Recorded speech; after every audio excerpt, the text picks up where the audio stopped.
Good evening, everyone. Thank you for attending this evening's Town of Amherst Traffic Safety Board meeting. Today is Wednesday, December 3rd, 2025. First order of business here is just to introductions of those that are in the room. I am Eric Froz, Chairman, and we'll just go around the table here to our members and liaisons. Cynthia Salvin, Vice Chair. Kara Biddlecom, member. Next, Dan. Dan Ryder, member. Kevin Cantwell, board member. Nick Alterio, member. Yeah, the Charles Persons Police Department. Scott Marshall, planning. Bill Fronifer, the building department. Al Stoll, highway department. Chris Schregel, Traffic Safety Coordinator, Engineering Department. And my name is Mike Zucala. I'm Amherst Town Board member and liaison to this committee. So with that, one little bit of housekeeping for this evening, just so you know, should an alarm sound in the building, the emergency exits in the building are to my left, your right, out those two doors, and exit front or rear of the building. We will try to go through everything this evening in the order of the agenda based on some presentations that we have and those that are in the room. And we will try to move through everything as quickly as possible based on some impending weather that hopefully we can beat and get out of here before any snowflakes start to fall. So with that, first order of business to go through this evening is the agenda. Is the minutes from the November 5th meeting. Just open it up to the board to see if there are any comments, questions, concerns, or revisions that we need to make to the minutes. Yep, I got a couple things here. Okay. Number one, Addison Avenue, line 3. We got parallels to Arcade. Can we get rid of the 2? It's the third line down. That doesn't belong. And in the same paragraph, the second line from the bottom, that very last word, create the, should be create a local law. Which line? The second from the bottom. Second from the bottom, last word. Yeah, the last word. Right, A. Okay, any other changes, revisions, comments? With that, I will make a motion to approve the November minutes. Is there a second? Yeah, I'll second it. Second by Kevin. Any further conversation? None being heard. All in favor? Aye. Aye. Opposed? Motion carried 6-0 to approve the minutes. All right, for those that are in the audience with us this evening, just so you know, this meeting is being live streamed. We will go, like I said, we will go through the agenda this evening in the order of the agenda. Normally we go through based on the order of sign-ins, but based on what we have on the agenda tonight, we will take care of those that are in the room in the order of the agenda first, and then move through to the presentations that we have, and then move to old business, and then the site plans as part of the agenda. For those of you that are wishing to speak tonight, with the exception of those that are giving a presentation, when we open up the public comment period, we ask you to come up to the microphone. We ask you to state your name and your address for the streaming of the video so that that is picked up for the minutes that we just approved from the last meeting. With that, we also have received copies of all of the correspondence that you have had with the town, so there's no reason for you to repeat anything that you have already stated. You will be granted 3 minutes when you come up to speak.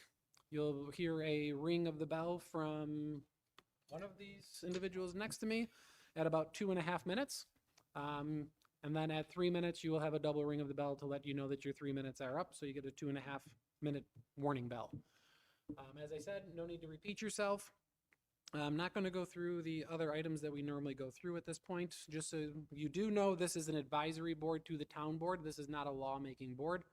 So anything that is done with this board is a recommendation to the town board. We will go over that with you for your agenda item as if there is further action to be taken with the town board or what the next steps are. And that will be with Council Member Zucala to take to the town board. If it is items that don't require local law changes or approval from the town board, the department liaisons are here, and they potentially will be able to start working on those as early as tomorrow morning. Other than that, like I said, based on the agenda that we have tonight, I'm not going to go through all of the other things we normally go through because they won't be applicable tonight. So with that, I will open it up to our first item on the agenda, which is item number 1, 680 Youngs Road, for a driveway sign. I'll do a brief introduction, Chairman. This was brought to us from Susan via email that she currently lives in Dorchester Square condominiums. That is shown on your screen. That's off of Young's, just north of Sheridan Drive. And she is requesting that additional signage be placed at her private driveway to indicate that there is a driveway.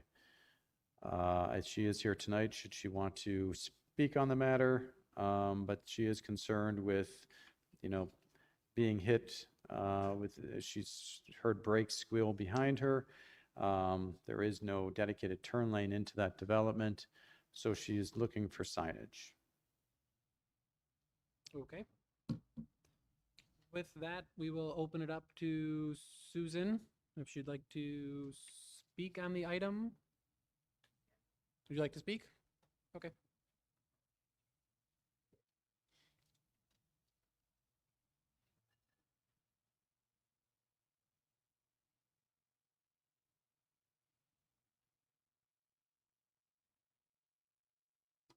Good evening, everyone. My name is Susan Thomas. I live at 650 Youngs Road, Unit C.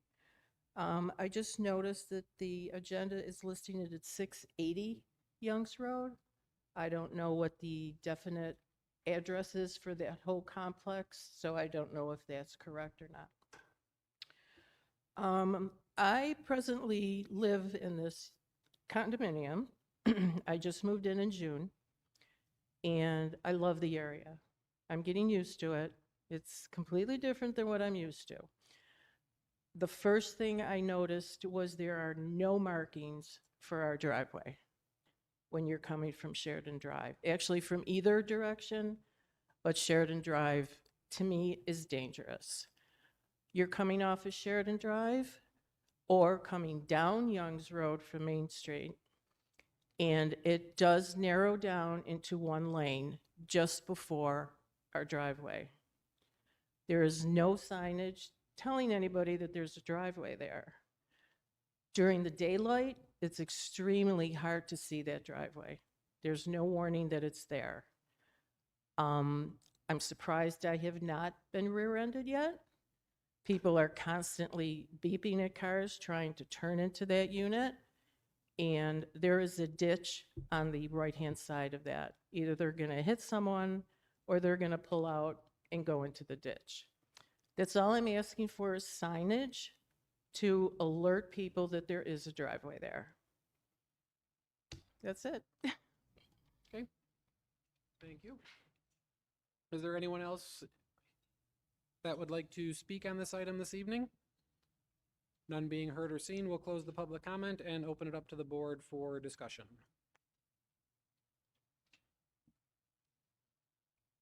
Chris, can you move the camera up there a second? I just want to confirm something. I drive by here myself all the time. At the Can you driveway? look up on the camera. There is a light there, isn't there? The light is out? Okay, I was going to say, So, yes, there is a street light there. We were made aware that it was out last week.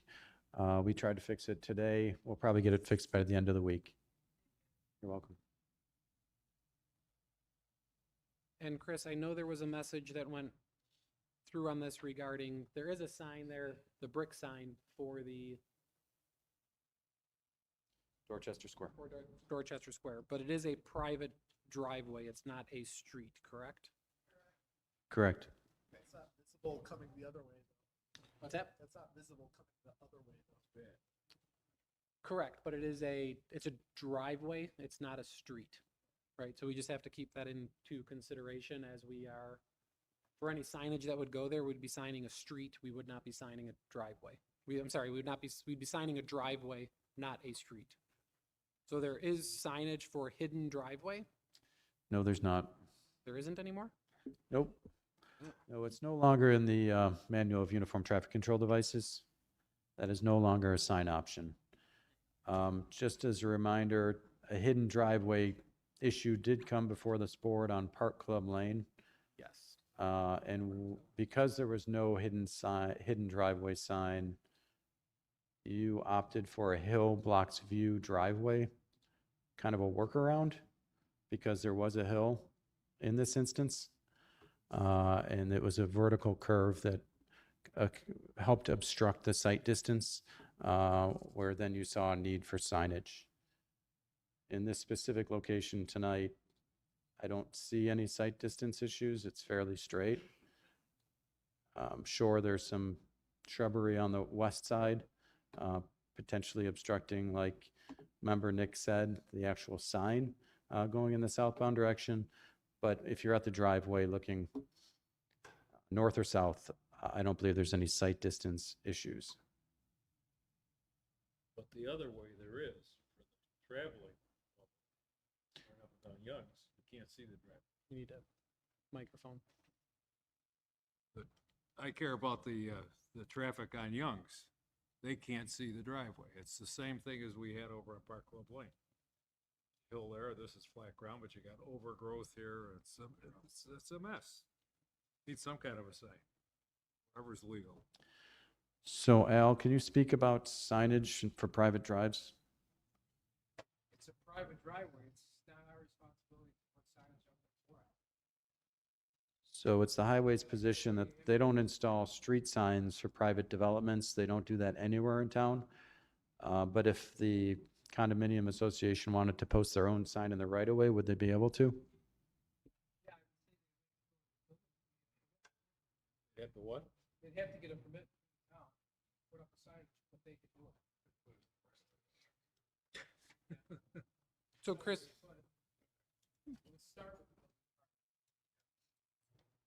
so the issue that you have is the right of way of the road. You have two signs that are, you have the brick signs that are already there, which are on the private property. The question becomes, where is the right of way for the road with the ditch? Because it's a private driveway, the private resident technically cannot put signage in the right of way of the road. It seems like they can. But they would need to go to the building department or highway department to get a permit to do so. But what sign would you put there? Well, if it's private, they can put whatever sign they want, can't they? But what sign would you put there that increases visibility of the driveway? And where would you put it? How far in advance? Right, you're looking for an advanced sign for the Right. driveway, the warning. So it would have to be a town sign, because you would want it further back to give people. But you can't, you would need an MU, Outside at a private driveway. can't put a private sign, can't put a town sign on the private driveway. It's not a street. There's not an MUTCD sign that's available to use for this situation. That's where we're stuck. Could we make the recommendation to the condominium association that they put the name of the development on a sign, and then also make the recommendation to the town that they approve it if it comes through that way? I mean, I think having it signed as the name of the development, or whatever they want to name their private drive, which it would be their prerogative, would help, because it would show that it's not just, a single driveway to a house, but something that people are coming and going from. Chris, what does the DOT do? I know they have driveway signs. I don't know what they say, driveway ahead or something like that. I don't know what the DOT does. So it's a fairly wide right-of-way as shown on the screen. To get back to what the resident was asking, it is 680, it's shown right here. But yeah,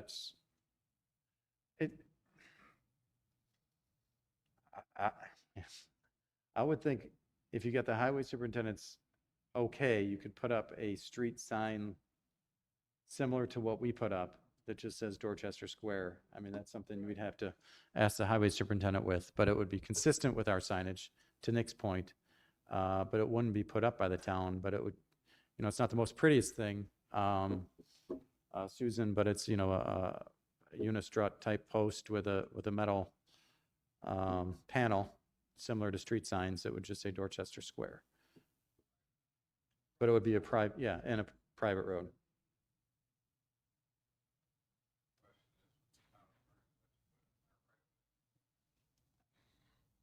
I don't see why not. I mean, it's, yeah, well, Split hairs. yeah, I mean, Yes. we've got But it's the thousands of legality of them it. in town, and it's breakaway post. I don't think he'll raise an objection. Why don't you get your condominium to talk to the highway superintendent, see what he says?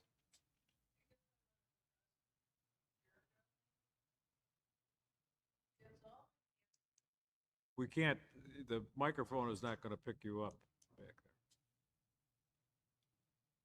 there. I hate this driveway, actually. Just gonna say that I understand our concerns coming when you're heading south on Youngs Road, making the right-hand turn in. The other part of it that is not the greatest is you have the merging lanes 2-to-1 coming together right there, and then all of a sudden you have a car that stops to make the left-hand Right. turn into that as well. I have seen driveway signs through this whole area. I have never written down where I've seen them. I do know that there is a sign on Youngs Road, past Maple, between Maple and Klein. And it's the yellow sign that's got the marks that just lets you know that there is something coming up on, in this particular case, from your right-hand side. That's all I'm asking for, with the verbiage that says driveway. Nobody sees it. We understand the ask, but the ones that you're seeing for that are because they're public roads. The difference between a road versus a driveway. And what we're saying is that the hidden driveway sign that you do see in the town, those were put up when that sign was allowed. That sign is not currently allowed through. So there's the MUTCD, which is the Manual Uniform Traffic Control Device guidebook of the signs that can be there, and that's what we're referencing. That it dictates what signs can be placed. That is a sign that was in the book that has now been removed from the book. So we're not allowed to use that sign and put that sign up anymore. But where that sign is already existing, the town is not going to take those signs down. Right? So because it's a driveway and it's not a street, if it was a street, you could put an advisory sign up for the street that would be showing you the T intersection or something of that nature because it's a Right. street. But because Correct. this is a private driveway Correct. and it's not a street, that's the challenge that we have. There's one right on Sheridan Drive between Mill and North Forest. Just not too far past the country club it would be going west. And it says, it's got the signage and it says driveway. And it is Driveway that goes into, a private driveway. Chris, it's the sign that goes into, it's in the village. It's the sign that goes You'd be to, going west on Sheridan towards North Forest, It's not the village. oh, I thought you said on Mill. between Mill and North Forest on Sheridan, Somewhere near the golf course. just past the golf course, the Park Country Club.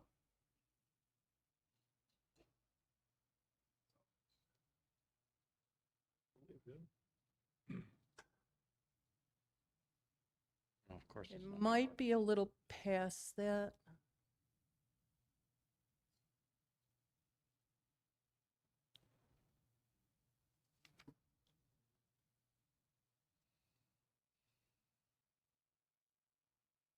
There, maybe? That might be it. Hmm.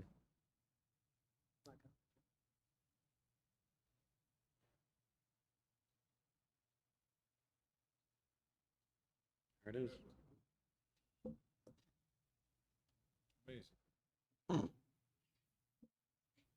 Are you saying that because it's there, it's grandfathered in and you can't do Well, that anymore?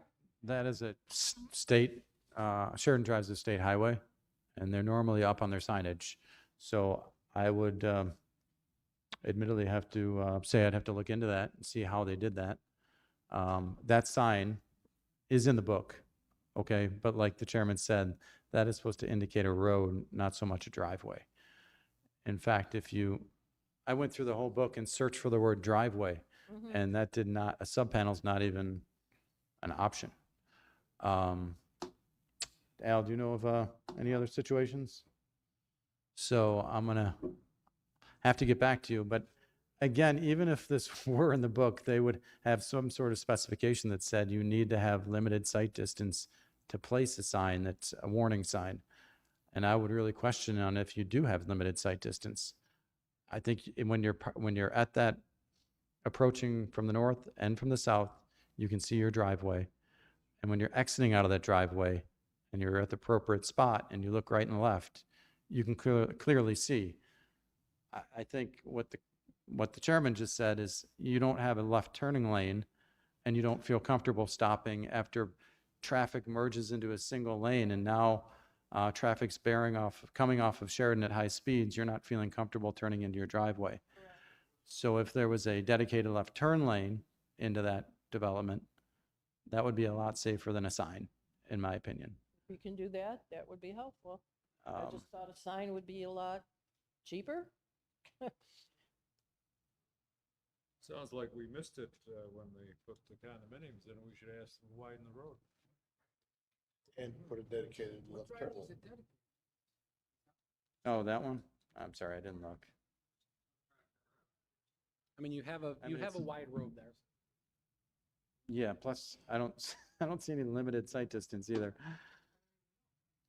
There are hills. And it might be for this. That's,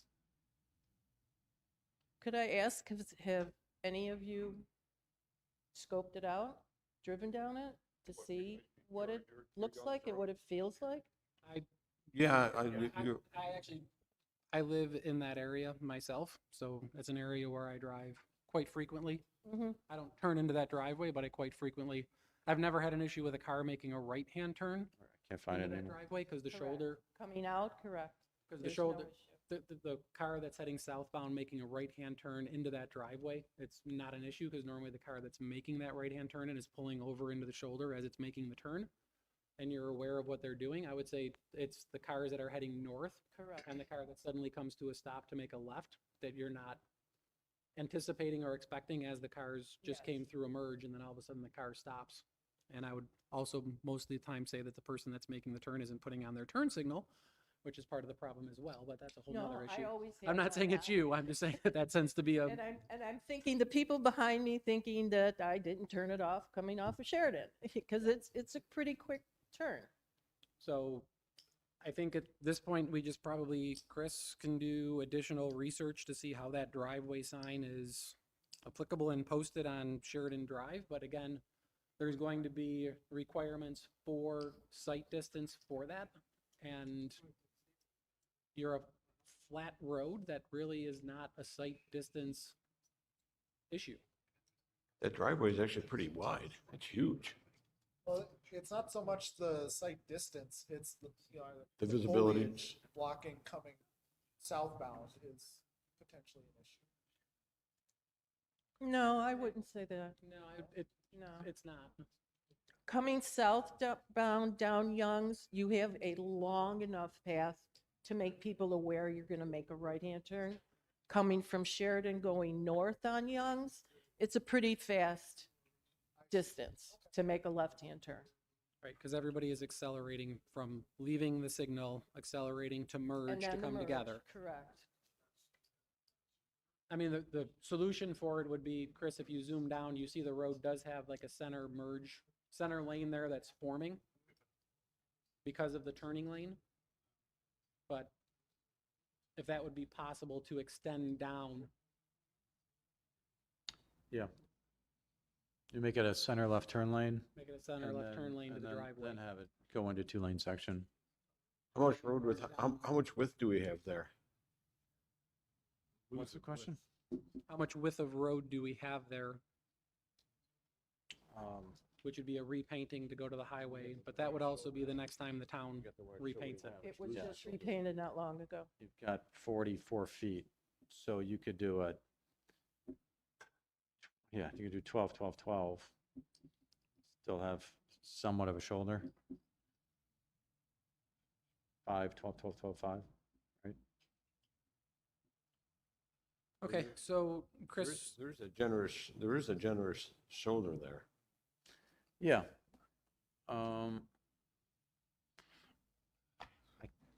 There is a yellow carve-out after the merge that seems to go to the left. It's like it's a double line. You see the gap there? Right. Yeah, so actually, Chris, if you go to where those, right there, that lane where between that gray car and that silver car, that lane on the side where the silver and white car are, between them, Mhm. how wide is that lane right there? It's not a full lane. Because that starts to fatten out there. 9. Yeah, but look where that white car is. That's got to be close to a 20-foot wide lane right there. Oh, right there. Yeah, it's 18 and a half. So you have room that you could shift that. So I guess, would it be possible to hold this item for November, do further research with DOT to figure out how they posted the driveway sign, and also do a conceptual drawing like you've done in the past with a paint job there of how if it would fit to extend that? Yes. Hold it for January, though. Yeah. So what you just heard is we're going to research that sign, and we're also going to do a conceptual striping plan. Okay. Present it to the board. We'll invite you back, and then they'll decide if they want to refer it to the highway superintendent for a potential restriping. Okay, thank you very much. Okay. Thank you.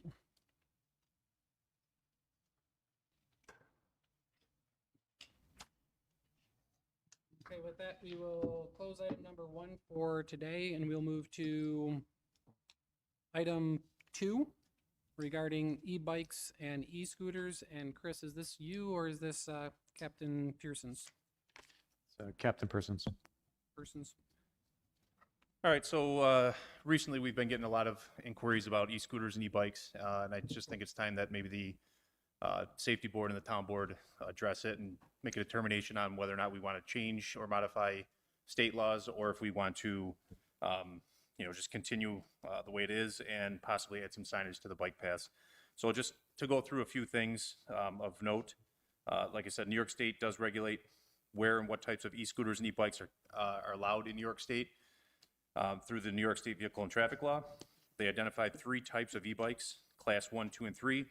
One is assist only when pedaling. They can have a top speed of 20 miles per hour that the bike will assist to. Class 2 is full electric assist up to 20 miles per hour, or combination of pedaling and electric assist. And Class 3 is only authorized in New York City. That is the same thing as Class 2, but it has a top speed of 28 miles per hour. However, I think New York City has regulated it down to 25 miles per hour. Just something of note is, while they're going downhill, e-bikes can achieve speeds much faster than the 20 miles per hour or 28 miles per hour for the Class 3. They weigh a lot more than traditional bikes, and they can pick up a lot more momentum. E-scooters are not supposed to be operated in excess of 15 miles per hour, and they don't really classify those into different levels. Generally, e-bikes and e-scooters are granted all the rights and are subject to all the duties applicable to vehicle drivers and bike riders on the public roadways. Riders of both must be at least 16 years old. E-bikes and e-scooters must be used in bike lanes when they're present on the roadways. E-bikes and e-scooters cannot be used on roadways with a speed limit over 30 miles per hour. And e-bikes and e-scooters cannot be operated on sidewalks. And currently they're prohibited by New York State law on public lands unless local law allows.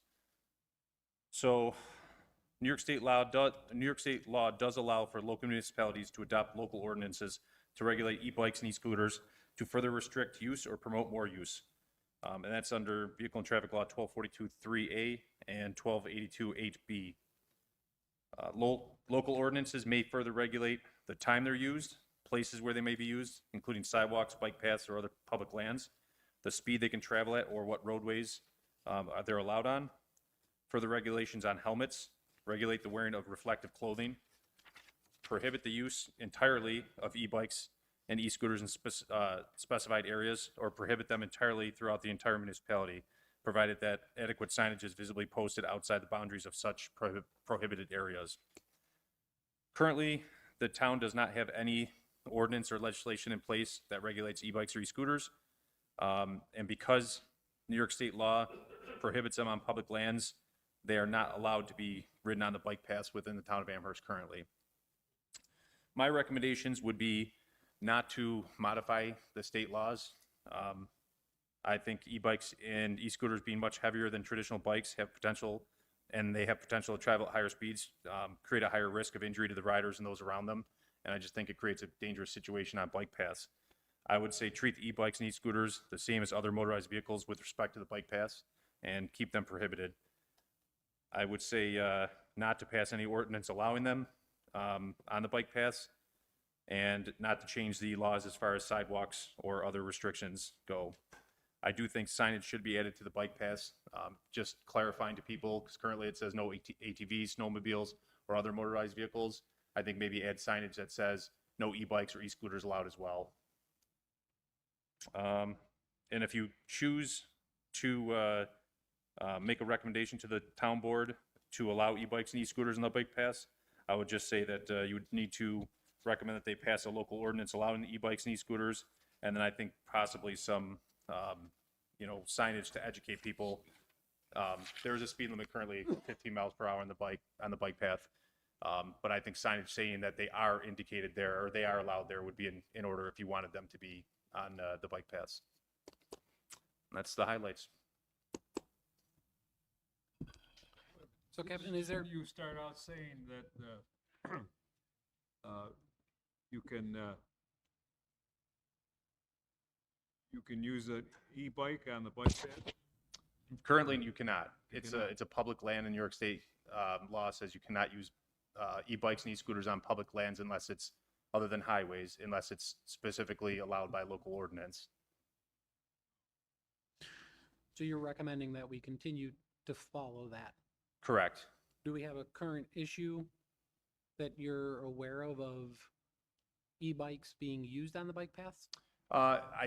We just get complaints from users of the path to our officers that work the path, saying the e-bikes are traveling at high rates of speed and passing people at unsafe manners. But we have, to my knowledge, we have not had any accidents or collisions.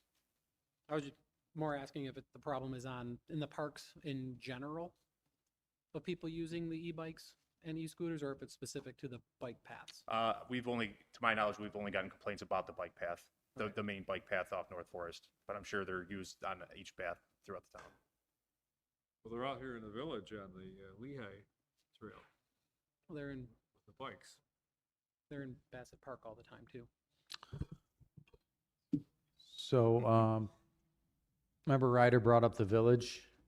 The village, unlike the town, does have some ordinances related to e-bikes and e-scooters. Specific to parks, the village does allow them as long as they go 10 miles, do not exceed 10 miles per hour. So that's at South Long, Island or Garrison Park, or 15 miles per hour along Lehigh Memorial Trail, but they are not allowed to be used in Glen Park. And then they also say they're not allowed to be on sidewalks. But I think the V&T takes care of that. It does, yes. Because you're not allowed to ride a bicycle over 13 years old on a sidewalk, and you're not allowed to drive an e-bike or e-scooter until you're 16, right? So Correct. it kind of polices itself with that V&T. That's not the case in the village, because I was at the village board meeting about 5 years ago when they passed the ordinance saying you could ride a bike on the main streets. I don't think you can supersede the V&T specific to sidewalk laws. I'm sorry, could you repeat what you said? Yeah, I to the missed- mic, Dan. It's about 5 years ago, the village passed an ordinance saying you could ride a bike on the main street sidewalks. It's too dangerous to ride in those. So if they in fact put that ordinance in place, they can, that is something that a local municipality can pass. I don't know if they have for the village. I've never seen that, but it is possible that they. It they was did about pass it. 5 years ago. Yeah, so that if they did in fact pass that ordinance, they do have that authority.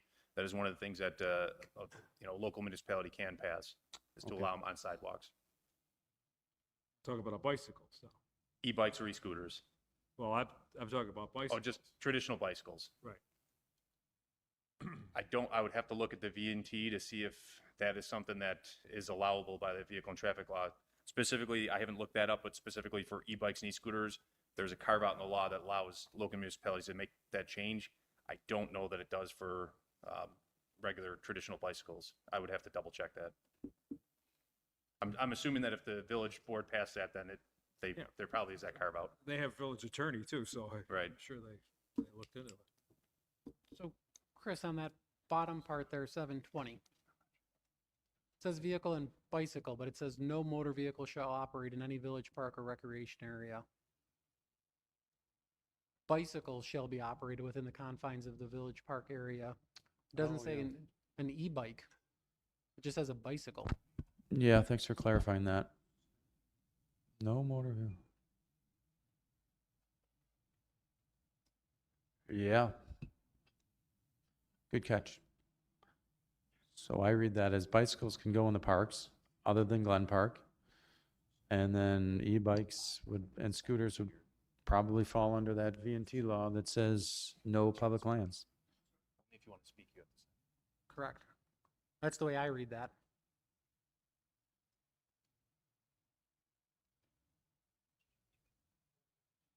So does this? Yeah, my interpretation would be that's not specific to e-bikes, so that I don't believe that's allowing e-bikes.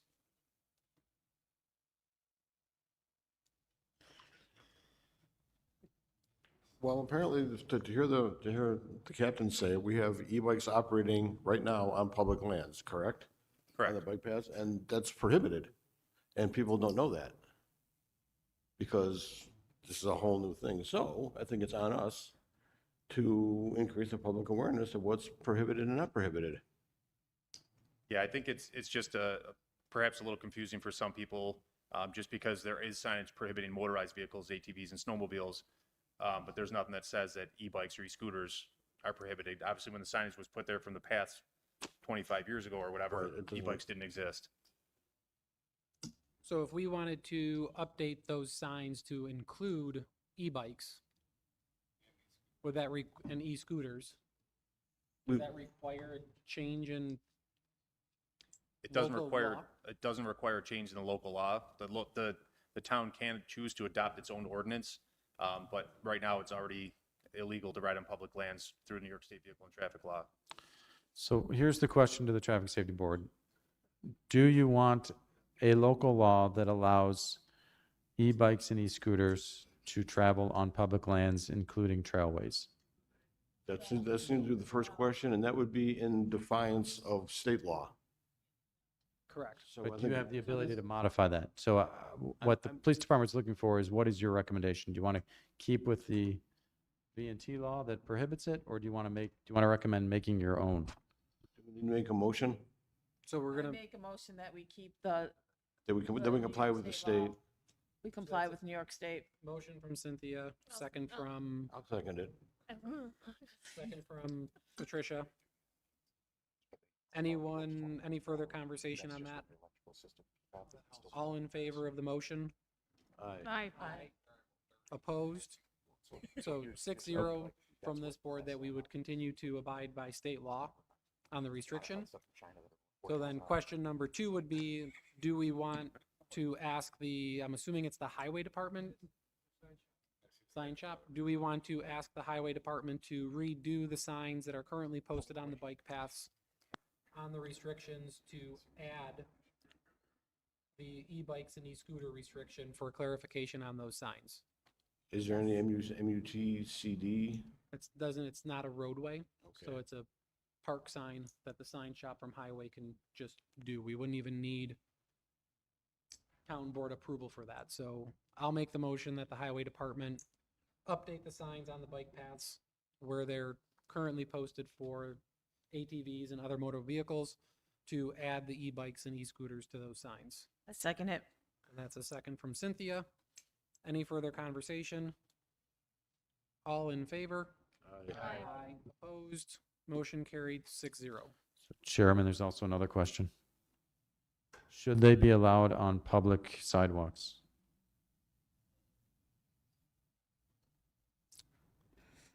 So That would also be against New That's the York most State, dangerous. correct? Yeah, again. Currently, New York State law does not allow them on sidewalks, but they give local municipalities the ability to change that. bicyclists over the age of 16, I believe, are expected to ride in the road, right? Where 13. over the age of 13 are expected to ride in the road with vehicle traffic. And where the speed limit allows. And I don't see why we would expect e-bikes and e-scooters to ride on the sidewalk when you'd already be expected to be riding in the road if you were on a bicycle. Because you're already 16 years old to operate one. Right, exactly. If you're 16, you gotta be on the road anyway. What are you doing on the sidewalk? Correct. So going with our first motion to keep the state laws as is in place throughout the town of Amherst that we said yes to, I would say that answers question 3 regarding the sidewalks. We will continue to follow state guidelines in the town of Amherst. And then the last one I would have the question on is whether or not you would want to authorize the e-bikes and e-scooters to travel on roadways that have a speed limit higher than 30 miles an hour. My recommendation again would be no, but bicycles, traditional bicycles can travel on any roadway. So I'm not sure what the state, what the reasoning is to not allow them to travel on roadways with a speed limit greater than 30 miles an hour. Can you clarify that?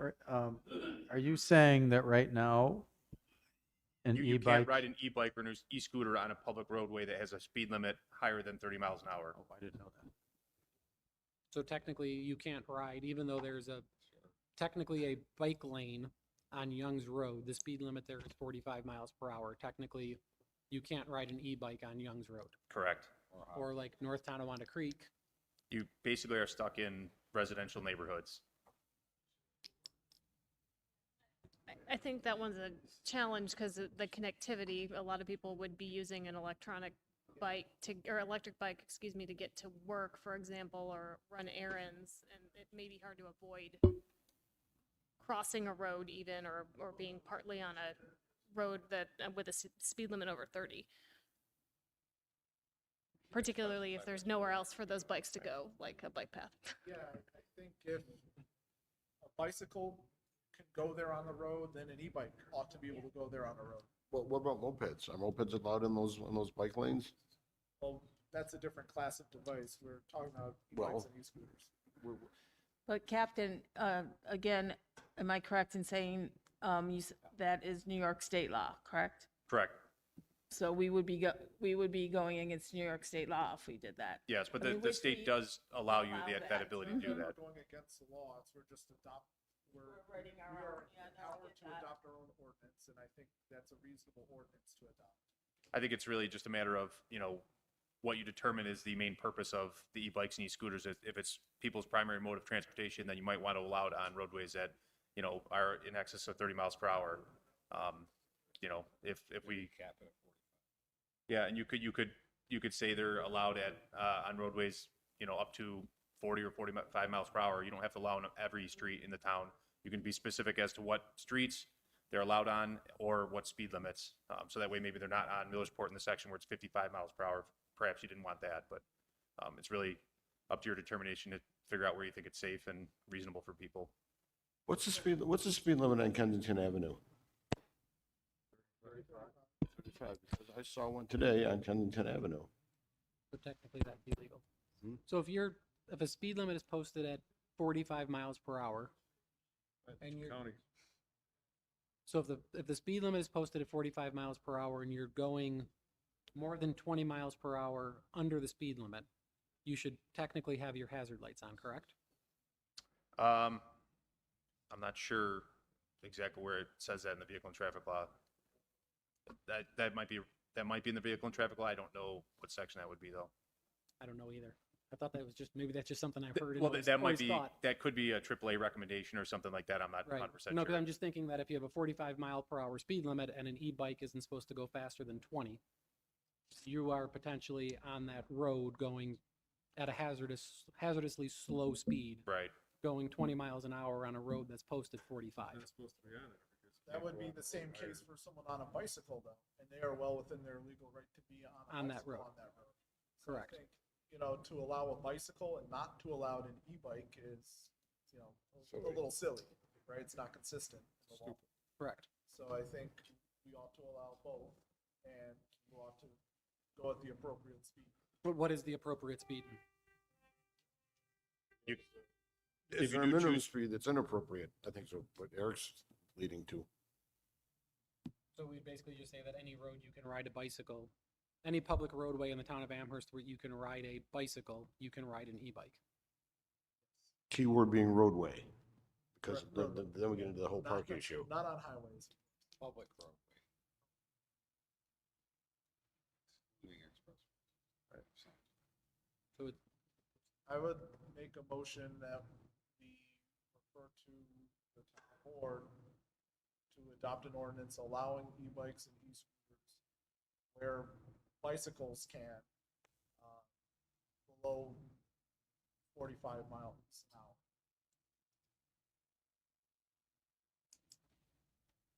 Does that include 45 miles per hour? Including 45 miles an hour. so the motion would be to allow bicycles on town roads. Don't say town roads. That includes county and state roads? So all roads within the bounds of the town of Amherst? Except, well, throughways and ramps don't count. I guess So I think we need more clarification on this potentially from. I think we need to talk to the town attorney on this one. Because could you put an ordinance in place that allows that on a state road when state DOT controls the road? Yeah, you can. The New York, I mean, we could talk to the town attorney, but the state law says that you can, within the boundaries of your town, it doesn't specify local, county, or state roads. It's just any town or any roadway that's within the municipality, you have the jurisdiction over. But it probably wouldn't hurt to get a legal Yeah. opinion from the attorney. Yeah, how this normally goes is you would make that referral, not to the town board, but to the town attorney for drafting of a law to then be proposed to the town board. I mean, semantics. Okay, well, we can have them draft the law, and then we can vote on the law, whether we like it or not. Yeah, we can review the That's law how after we it's word it. drafted. You can also consider within that law to make it other further restrictions, saying if they're on a roadway in excess of 30 miles per hour, they have to wear helmets or reflective material or, you know, anything like that that you would want to put in place for safety. So the existing laws require. So only 13 and 14-year-olds are required, I believe, to wear helmets. So I don't believe it doesn't apply to e-bikes. But the law does allow you to restrict helmet usage and stuff like that. So you could make that even townwide where you could say, regardless of the mile per hour, you could say people riding e-bikes are required to wear helmets. Or even bikes. Yeah. I think we should bump this up to the town attorney. Let's get something that they draft up that takes into account all this stuff that we can like look into, add into. Let's let the town attorney come up with something. Okay, so then I'll make the motion to refer to the town attorney to draft a local law recommendation to this board regarding the ability for e-bikes to ride on roads with speed limits higher than 30 miles per hour. Also addressing helmet use and reflective materials required if riding on those roads or all roads when using an e-bike.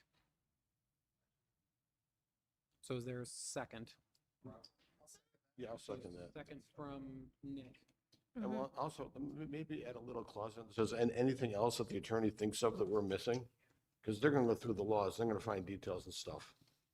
So, Captain, are lights required at nighttime on e-bikes?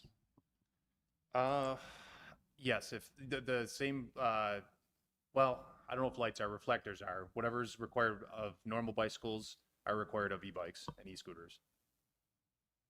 See, this is the kind of stuff the town attorney can research. I guess the spirit of our local regulation would be for e-bikes and e-scooters to have the same expectations of bicycles, right? That we want, they can go in the same places, they have to use the same, reflectors.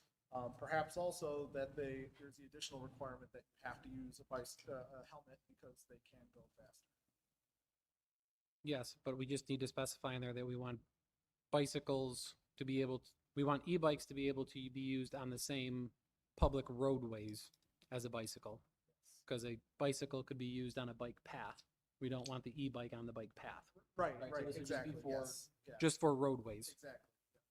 based on the configuration of the town and the number of roads that are currently interconnected, like a Young's, like a Casey, like a Sheridan, Maple, where people ride bikes regularly but technically cannot ride an e-bike. Okay. Because there were 45. Any other further conversation on the motion? None being heard, all in favor? Aye. Motion carried No. 6. Okay, I so, want it on the record that I said no. okay, so motion carried 5-1 to refer to the town attorney to draft a local law recommendation to this board regarding what we've discussed. That would come back to this board to review that, make any modifications that we wanted to, and then vote at that point if we want to refer that to the town board to take into consideration to pass. So that item will be held pending the draft from the town attorney. With that, before we move to item number 3, I'm going to make a motion to suspend the agenda and the minutes. There is an item that's missing from the new business section. We still have people here in the audience that may not stay for item number 3, so I just want to address it before we get there. Looking to do a review of the minutes for the 2026 meetings that we need to approve. And I know we have a resident here that we already pushed something to held for the January meeting, so I'll make the motion to suspend the minutes to add the agenda item in. Is there a second? So this is for 2026 meeting dates. Correct. I'll say, second it. Okay, second from Cynthia. All in, any further conversation? None being heard, all in favor? Aye. Aye. Opposed? So carried 6-0 to add the agenda item in. So what we're looking to do is we just need to, this board needs to approve the agenda, the meeting dates for 2026 to set that with the town.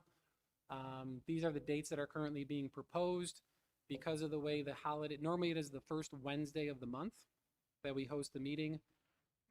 The first Wednesday of the month would be January 7th. However, based on when the first town board meeting would happen, there are open seats on this board that would need to be reappointed.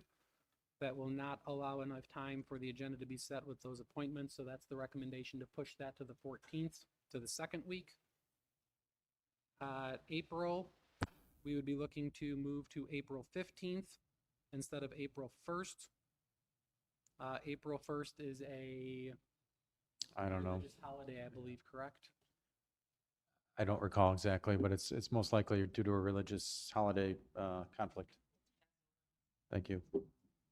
And then if we move to the 8th, that would actually move us conflicting with the Easter holiday and school break week, which we always have issues with attendance, which pushes it then to the 15th. We ordinarily do the second week in June because there is no July meeting that allows items for the planning board to be combined at the June meeting for the July meeting as well. And then the remainder of the schedule, we also have a change, I believe, with October. Nope, we don't. October 7th is the first Wednesday. Thought we had a religious holiday there as well, but that is actually the first, which is the Thursday, I believe. So with that, I will make the motion to approve the 2026 dates as proposed. Is there a second? Second. Second from Dan. Any further conversations? None being heard, all in favor? Aye. Aye. Opposed? Carried 6-0 for the 2026 dates. So with that, I'll make a motion to return to the regular agenda. I Is there a second it. second? Yeah, I'll second it. Second from Kevin, all in favor? Aye. Opposed? Motion carried 6-0. We will now move to item number 3 on the new business, which is the Klein Road Corridor. We'll do this agenda item a little bit different because we have a presentation to be made to us for this. Just trying to get to here. So the first thing that we're going to do for this is we're going to invite Colliers to come up and for the presentation of the Klein Road Corridor recommendations. So just a, I'm sorry, Chairman, just a brief how we got here. Klein Road is frequently a common requests from the public, and instead of doing a corridor transportation study, we selected 5 spot locations. Those are West Klein, Birchwood Ranch Trail, West Klein Dashes Cobblestone, Klein Hopkins, Klein Youngs, and Klein Knollwood Air. Again, these have frequently come up. So we hired an outside transportation engineer, that's Colliers, who is present tonight and will give a presentation. Keep in mind, everything is draft at this point, so they are seeking your comments. And if there's any adjustments to be made, they're able to do that prior to the final delivery of the report. So with that, I'd like to introduce Jessica Ross and Courtney. And it looks like maybe you got a third, which I don't know. Oh, I do. So I just want to add one thing here for those that are in the audience. We're going to have the presentation here. After we have the presentation, we'll open it up for public comment. During the public comment period, if you have any questions, ask the questions during the public comment period. We'll make note of those, and then we will go back and address all of those questions together after we close the public comment period, and then we'll have further conversation from there. So those that are in the audience that wish to speak, just kind of write down your questions that you have when you come up, and we will make note of them to answer after the public comment period. So with that, the stage is yours. Thank you. As Chris mentioned, I'm Jessica Ross, sort of leading the charge on our Klein Road study here. I've got Courtney Bentley with me in the front row. She's familiar with all of our traffic, and Brittany tagged along as well. Brittany Mitchell, she was helping us along with this study as well. So as Chris mentioned, the 5 locations here, I don't know if you want to pull up the map. If you can kind of look through on the screen, we're going to go right from west to east. First location being, as he mentioned, Birchwood Drive and Ranch Trail, moving along to Dashes and Cobblestone Lane, then skipping right over to Hopkins, Youngs, and ending up at Knollwood Lane and Air Road. So just a little bit of background on Klein and Birchwood Drive, being the 4-legged two-way stop. Relatively high operating speeds here, approaching nearly 40 miles an hour in a 30-mile-an-hour zone. And that's partially due to the fact that there's really no controls. It's about a mile from the origin point of Klein Road here to the west, and pretty far away from the first traffic signal that you reach at Hopkins. There's, as Chris mentioned, a history of public concerns being brought up at these meetings, mostly to due in part to cars on Klein having a failure to yield, or no, I'm sorry, cars approaching Klein from Birchwood and Ranch Trail failing to yield to the right-of-way of drivers on Klein. So for all of our intersections, we performed a crash analysis, and we studied crash history from January 2022 through December 2024. For this particular intersection, we had 7 reported crashes. There were 4 right angle, 2 left turn, and 1 bicycle. I know it's kind of hard to see with all the little symbols on the screen here. So that's sort of the summary of what we have. Thank you, Chris. But yeah, so basically, a lot of these dealing with those, again, failure to yield from those side street vehicles approaching that traffic on Klein Road. Crash analysis only in consideration here. Again, needing to account for other pieces of information coming in, we would recommend the 4-way stop control. That historically has helped to reduce the amount of these right angle and left turn crashes. Obviously, the traffic calming on Klein, we'd love to see car speeds being reduced, high speed or high visibility pavement markings, maybe some tree trimming to increase sight distance. All things that we initially, just by doing crash analysis, came up with as primary preliminary alternatives. So again, looking at other factors here, we did also do a traffic analysis. We collected traffic data on a weekday And we did so during the peak AM hours between 7 and 9, and also from 11 AM to 7 PM. We modeled existing traffic conditions and then projected out to 2050 using a 0.5% growth factor.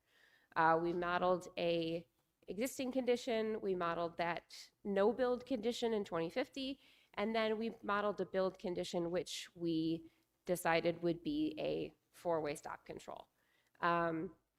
What we found was that our level of service was significantly impacted when we put in that four-way stop control on Klein Road. And as you can see, it's sort of demonstrated by that top right-hand corner image there. You see the cars starting to queue up on at least that left-hand approach there, a little bit on the right-hand approach. So on the following page, you start to see the tabulated data here of what it looks like if that stop control were implemented. Obviously, your numbers start to look a lot better for your Ranch Trail and Birchwood approaches. However, you start to see numbers really fall as you're looking at what happens to the flow of traffic on Klein Road.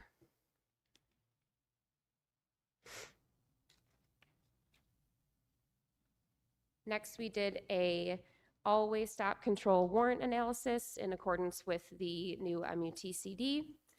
2 warrants were met, the crash experience and the sight distance warrants. So again, kind of going back and correlating with what we already had recommended.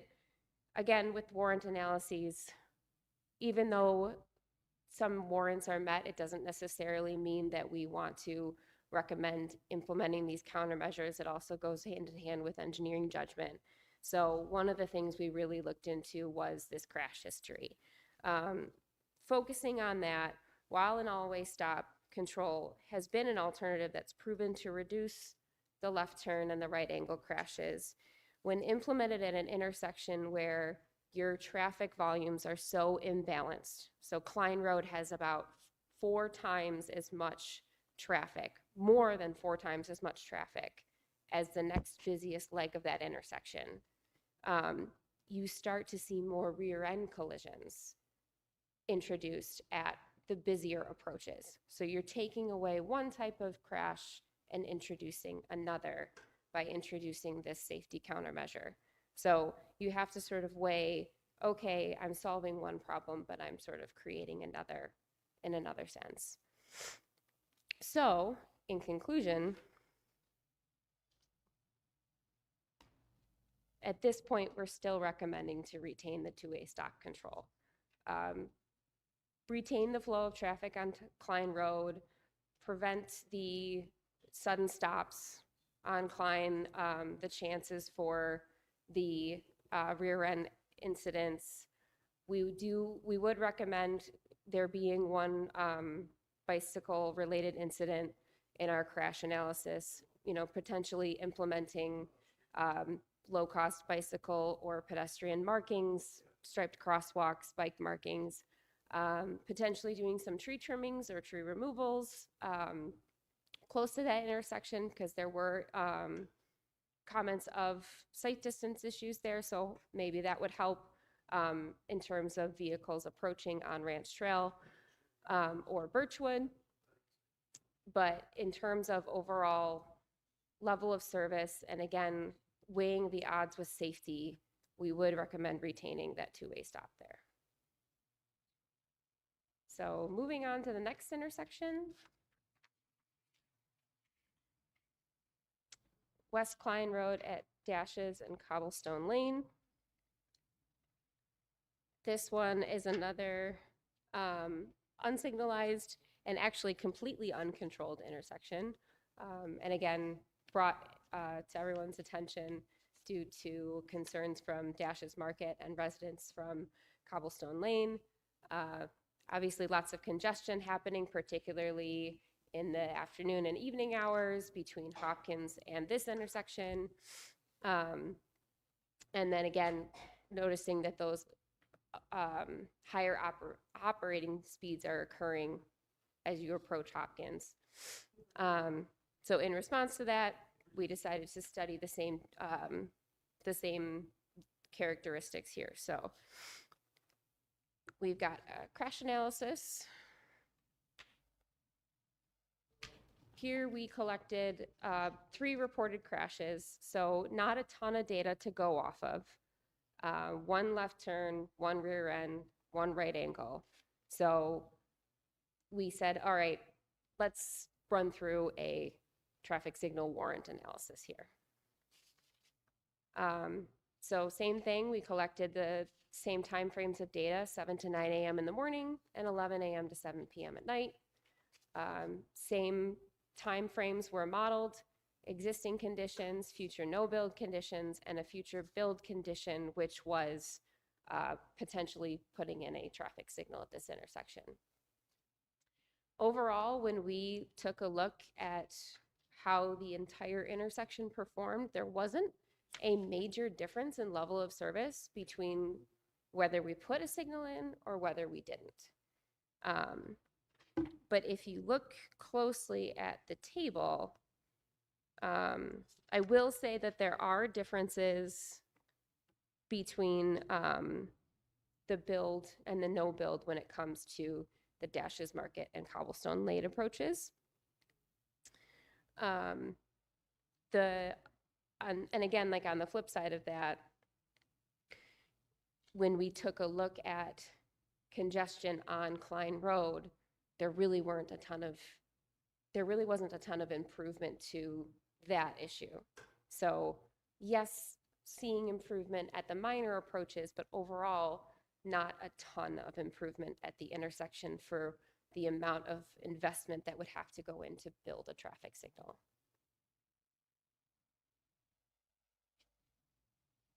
And then moving on to the warrant Jessica, if I could just analysis. interject.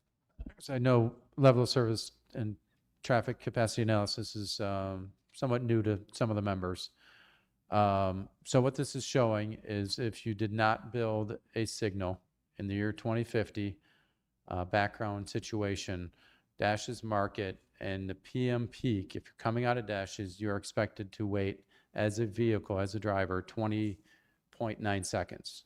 You add that signal, and now you're only waiting 10.4. But you look at what it does to Klein Road itself, it degrades it from 1.4 because now you're waiting 7. Is what I'm saying accurate, Jessica? Mm-hmm. So just like your school days, it's given a grade, A's being the best, F being a failure. So you can kind of get a general sense that in this instance, it actually improved from a C to a B, but it degraded off Cobblestone from a D to a C. So seeing that there is not much of a benefit in terms of level of service, they're recommending no traffic signal. And I think it's important to note as well, when you're talking about volume of traffic, while you are seeing some significant benefits to the side streets that intersect Klein Road, the negative benefits are typically seen by the drivers on Klein, which are several times more in volume than those who are approaching the street itself. So moving on to our warrant analysis, this is what the MUTCD recommends that you go ahead and analyze for whether or not to install a traffic signal at an unsignalized location. And again, regardless of whether or not you meet these warrants, obviously, if you meet the warrants, it's good to consider installing a traffic signal. It doesn't mean you need to. You still need to use engineering judgment. This intersection did meet warrants 1 and 2 based on the vehicular volume that goes through the intersection, both on a particular 8-hour volume or 8-hour window and a particular 4-hour window that we studied. The remaining warrants were not either not met or not applicable to this intersection.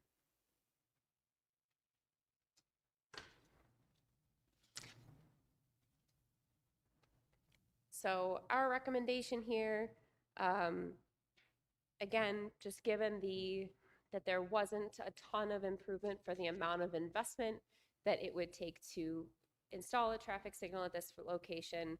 We recommended installing the two-way stop control at the minor approaches, Cobblestone and Dashes Market, and, you know, putting in some striping, stop bar at those approaches, and then extending that 3-lane section so that there would be at least a left turning lane that goes through both sides of that intersection on Klein Road, so that there would be at least a designated space for turns in and out of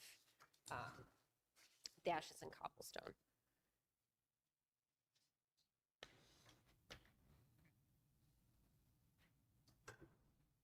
And then moving ahead to Hopkins. This one is the busiest intersection that we have, that we studied. Obviously a major topic of conversation at these meetings. 4-leg signal controlled intersection.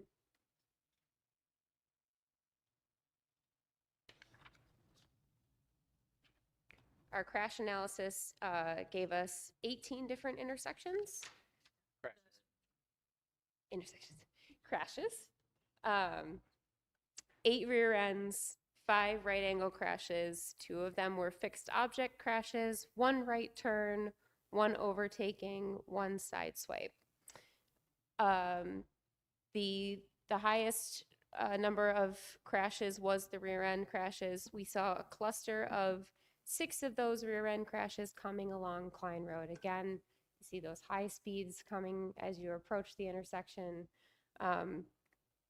So the first thing that we really recommended was extending the yellow time at the signal, giving vehicles that extra time to come to a complete safe stop, and increasing this visibility of the signal, potentially adding backplates to the signal heads. And then the other thing too, again, you know, sort of putting a bold emphasis on these studies being independent and needing to be in consideration of all different factors. But if you did put in a signal at Dashes, it would help platoon and calm the traffic approaching Hopkins.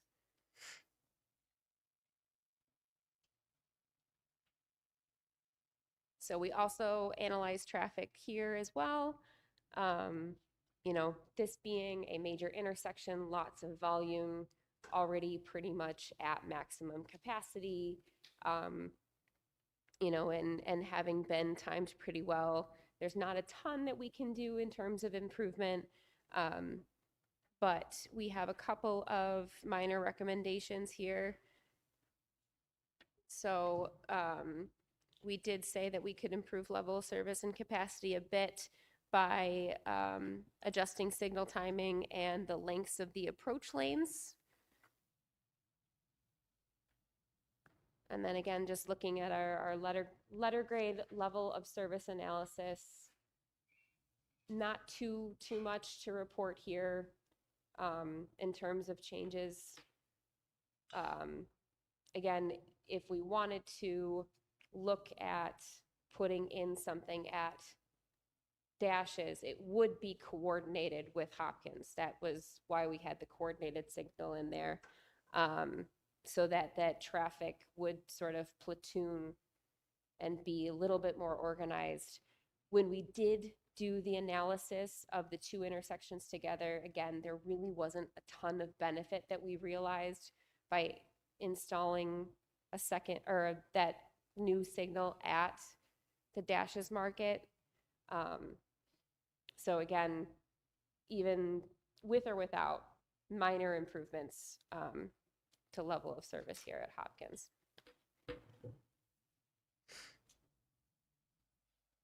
And then, so we've got, it's a little bit difficult given the size and geometry of this intersection, but basically what we're saying is just sort of extending the length of our turning lanes at Hopkins so that you just have a little bit more capacity, a little bit more room for people to get into the right lanes so that you're not blocking through traffic and people are getting to where they need to go quicker.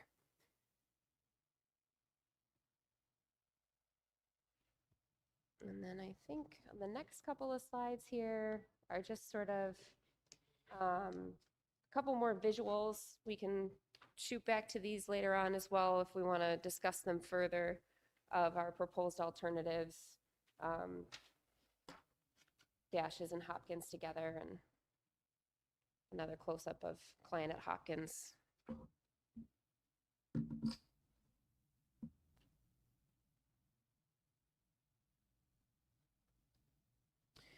So then moving on to client at Young's.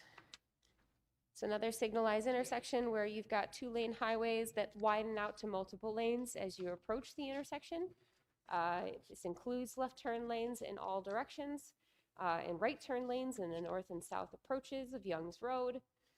Substantial crash history, although we don't measure it this way anymore. The crash history in the past was 3.7 times what the statewide average is for similar facilities. In previous studies, there were delays observed during peak hours that particularly affected certain movements. So we have done an independent study where at first we thought the idea of a protected left turn phase would be the answer. And we made sure to accommodate pedestrians on the west and south approaches.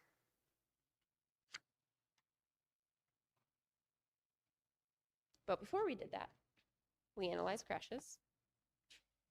There were 7 reported crashes, 3 rear end, 2 right angle, 1 left turn, and 1 side swipe.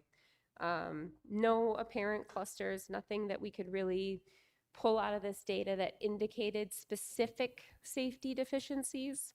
Again, just extending that yellow time, allowing for that traffic to come to a safer stop, and increasing the traffic signal visibility. Installing backplates were some quick countermeasures that we recommended from the analysis.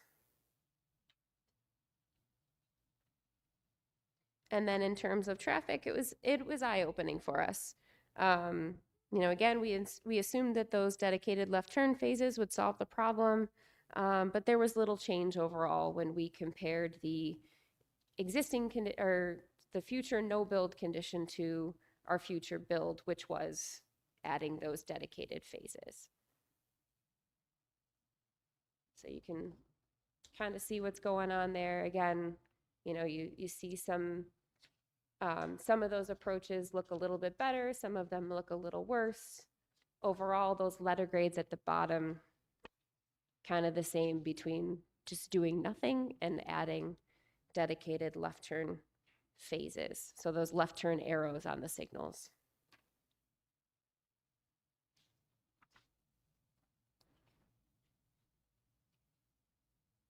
What we found worked instead was to physically lengthen the left turn lanes. So if you look at this screen grab on the right-hand side of the screen, this was actually a full build scenario where we added a right-hand turn lane. So before I talk about that, the lower cost option would just be to extend the turning lanes. Again, it adds capacity, it allows cars to get over sooner, and other cars, the through traffic, to travel through and get through the intersection quicker. And that's sort of the low cost option. You don't need to add the green arrow signal section. You can just add more capacity to your intersection by adjusting the striping. However, what we really found, the primary movement at this intersection is that eastbound right-hand turn. And by adding that lane, it really helped the movement through the intersection. So obviously that's more of a cost factor. We were alerted of an oil pipeline that goes under the road, or under the new proposed road in that location. And the traffic signal pole is also in the way.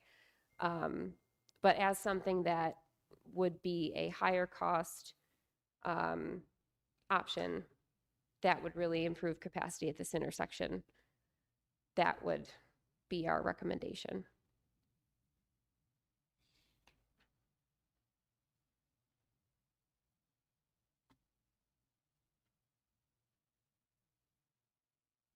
So our final location, I turn my page, is Klein Road at Knollwood Lane and Air Road. This one is the four-legged, two-way stop controlled. Emphasis on offset, because offset is what's plaguing us here. Intersection, with a history of public comments on property damage north of that intersection, particularly north of the Air Road approach. So we studied a lot of data for our crash analysis. You'll notice that there are 3 reported crashes within our study period, and one of those is with a fixed object. However, we researched previous board meeting minutes. We looked at Google Street View. There is plenty of history indicating that there is far more than one incident where there are issues with drivers going off the road or indicating issues with property damage or drivers going off the road at the approach of Air. So we studied the traffic as well. Not a lot here. It's a pretty quiet intersection, not a ton that we proposed. So existing level of service, proposed level of service, all A's. So what do we recommend here? In the short term, there are a few really low-cost FHWA proven safety countermeasures. You can double up and oversize your stop ahead signs. You can double up and oversize your stop signs, and you can throw some retro-reflective sheeting on your signs. Again, FHWA proven, it's all over the internet, the statistics and everything like that. Obviously, signage can only go so far. So for the long term, we have this conceptual sketch up here on the right-hand side of the screen, where we have realigned the Air Road approach with some gentle curves to align directly with the other side of the intersection. So obviously, it's a much higher cost alternative. It's going to require some property acquisition, much more longer-term approach. But it certainly helps. Obviously, when you have a aligned intersection, it's safer than an offset intersection, and it takes care of the property damage concerns. So that was really what we honed in on. I know previously what was suggested was putting in a barrier on the northern side of the intersection, and that would, the intent was to protect what was north of the intersection off the road from the northbound traffic on Air Road. We would not recommend that. Really, when you put barrier on the side of the road, it's to protect traffic that's traveling parallel to the barrier. You're not supposed to use a barrier to protect from head-on collision. So those would be our recommendations for that final location.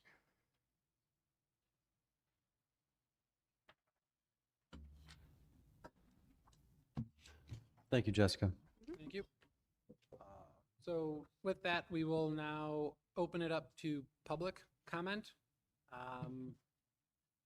First person we have signed in on this is, I believe it's Noah.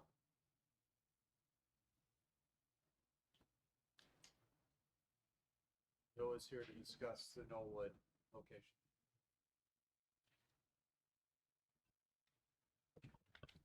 Hi, and thank you for your time tonight. I appreciate all of your service. Start off immediately where she left off.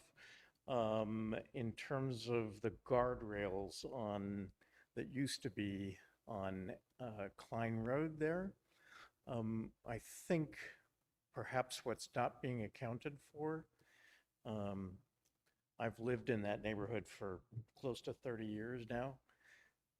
When my kids learned to drive, I would not let them go out that intersection because it was so incredibly dangerous.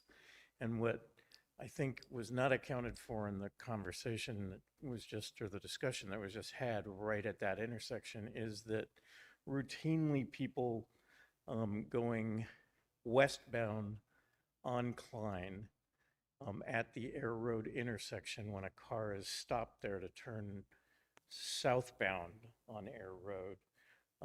They just drive off the right shoulder.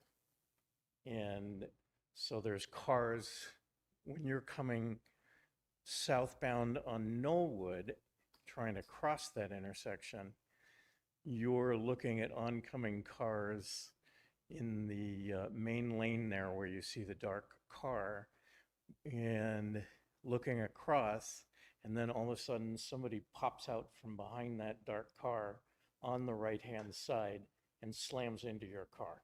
And I've seen that happen multiple times. Whether it's reported or not is also an issue that I guess I would contest, is that this intersection, I think, sees a lot of unreported crashes. And if you talk to the owners of that home right there, in terms of how many times they have to replace that fence, it's been at least 4 times since I've lived there. And so overall, this intersection needs, in my mind, some sort of protection against people coming off on the right shoulder there, and paying attention to the oncoming traffic in all directions, because it's very, very difficult to assess that. And I guess that's my time. This morning, you got 30 more seconds. Okay. So I would urge you to really consider broader conditions there. And my history, I used to work for the Secretary of Transportation in Washington, D.C., and I know some of the simulation models, which I'd love to talk to some of your folks here about, in terms of how you can simulate these things. But clearly there is a danger there that's not being addressed, and somebody's going to get killed. It's just a matter of time. Okay, thank you. Next individual we have is Greg Pope.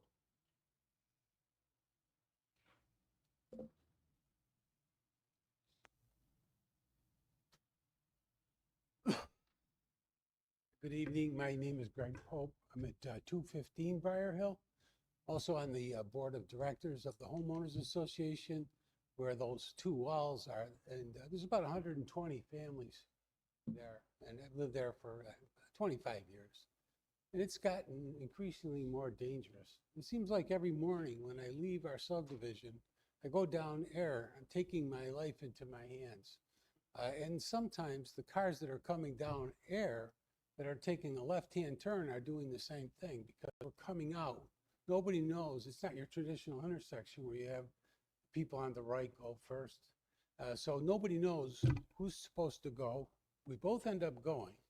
And then we both end up in a situation where we're wondering, what are we going to do? Are we going to crash? And then you've got cars coming behind us. So you're trying to scoot kind of fast to get out of the way. And it just is dangerous. It really is. It's a very bad situation. And yeah, I concur with what Noah said about the many crashes, because that fence has been replaced numerous times. Cars just seem to not realize that they're coming to the end of that intersection of the road with Air and Klein.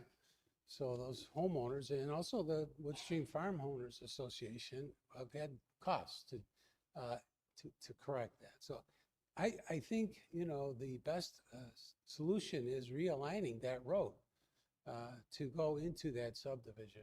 And that's what I would recommend. Thank you. Thank you. 2 other individuals signed in, Joe, but no comment if you want to speak or not.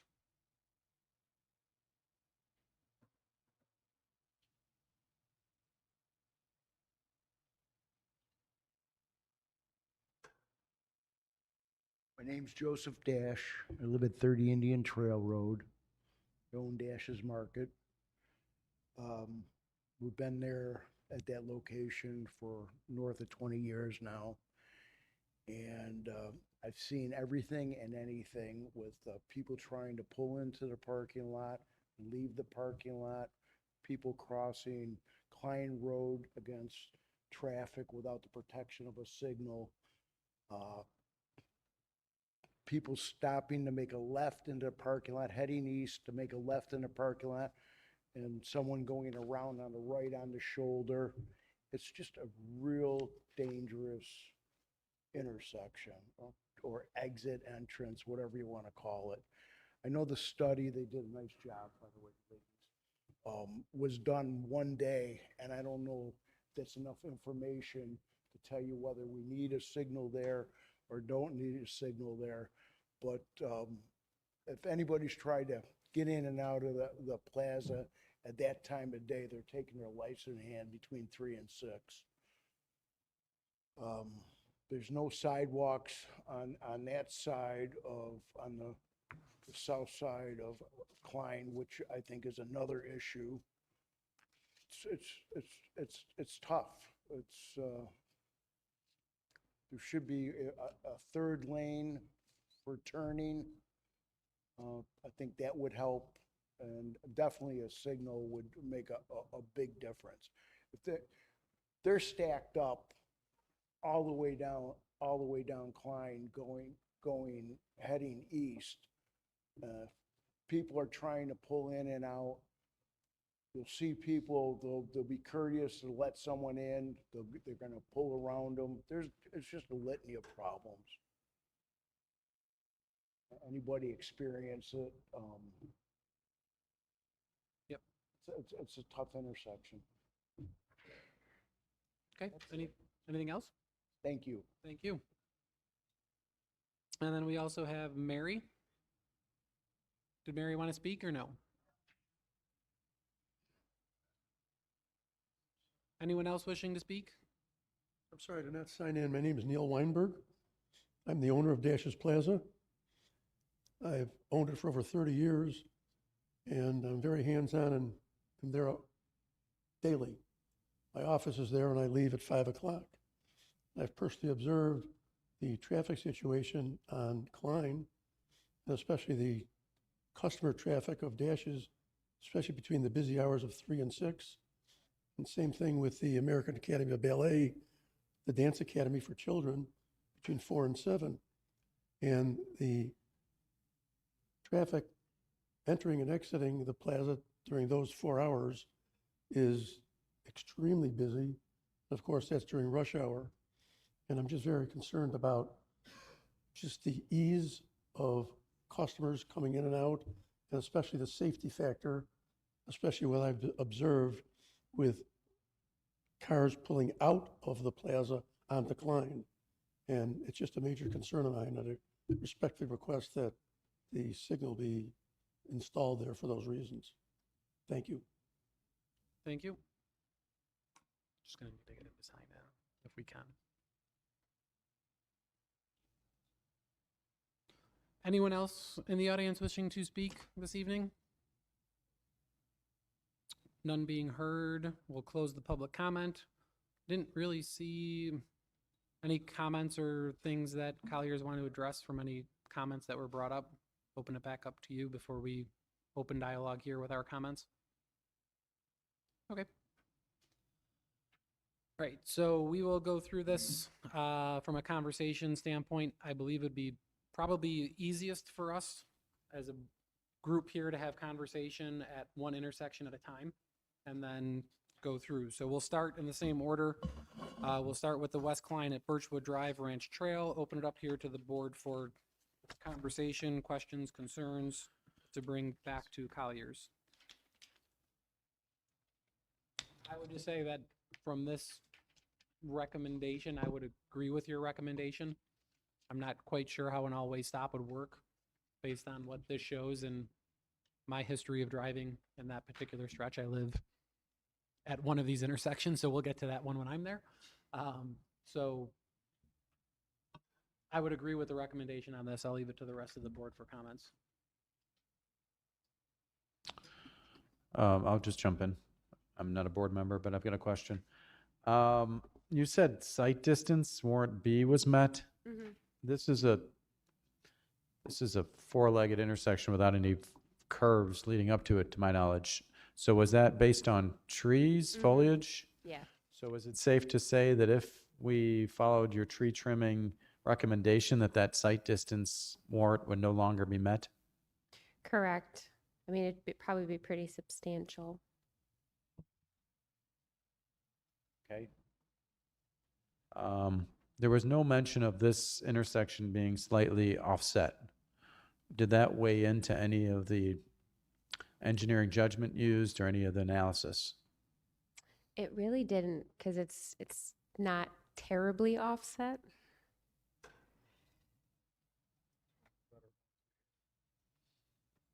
It's not like that air in Oldwood, which is really kind of. Yep. And then, oh, go ahead. Well, I'll just add on that since they're so close, it's the offset intersection issue at the other end is more that they're so offset that it doesn't look like a four-way intersection. These ones are so close that it's more clearly a four-way intersection that you yield right away like a typical two-way stop. So that wasn't as much of an issue here. Okay, now on to your second recommendation specific to crosswalks. Are you suggesting that there be crosswalks at the stop controlled legs, or are you suggesting a mid-block crosswalk here? I would just say the stop controlled legs, unless you're looking to put in some sort of stop control, like an RRFB or something across Klein. And in that case, that begs the conversation of sidewalks and everything else. So I would just say along the minor approaches. Okay. But there's no sidewalk on that one, what is it, the southeast corner? There's no sidewalk to connect to. There's sidewalks going south. Just south, but not east. It's hard to see. You don't have sidewalks on the south side of Klein, but you have them on Yeah, they're Branch Trail. on the screen, Kevin, if you want to let. Actually, there is one. Oh, They're in the trees. oh, it's hidden by the trees, all right. Well, even still, it's not Put one going, on the west. You could put it on the west side. still not going across Klein. Oh, whatever. If it could go there, it could go there. And speaking of trees, you say tree trimming and removal. Do you have any like trees that you could X out there explicitly you want to see removed? We could, I don't have them, I can't do it like specifically right now, but we could go back and specifically Do you have some outline in them. mind? Yeah. Okay.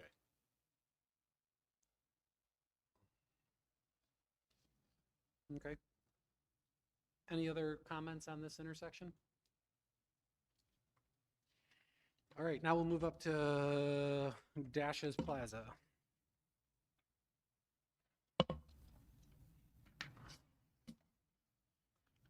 Move to my page here.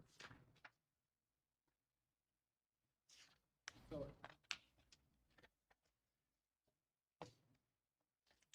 I actually have to say that this particular spot, I kind of agree that I'm not sure a signal being on top of the other signal will create that much of a benefit. On this whole, this kind of ties in together to everything. This and the other one, if you move a little bit, Chris, to the east, we have the isolated property there with the U-shaped driveway. I know it's not in the intersection. But that driveway becomes an issue as well, with people going wrong way in, wrong way out, not knowing which way to go, cars making a left through all of that. Any thoughts in your studies as you looked at all of that? I know it's not in the scope, but it's in those two intersections of interconnect of that building's parking lot to the Dashes Plaza and restriction of that curb cut there to a single entry rather than a double to warrant any further improvements in that stretch. It's always good to reduce the number of driveways and conflicts, especially as you're getting close to an intersection like that, of course.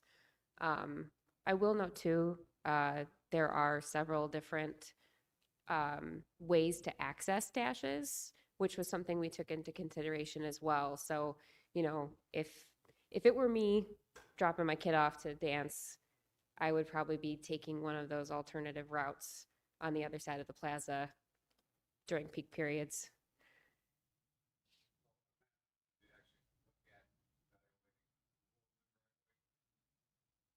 that particular location, no. Yeah. That seemed to be the primary access, so I didn't go that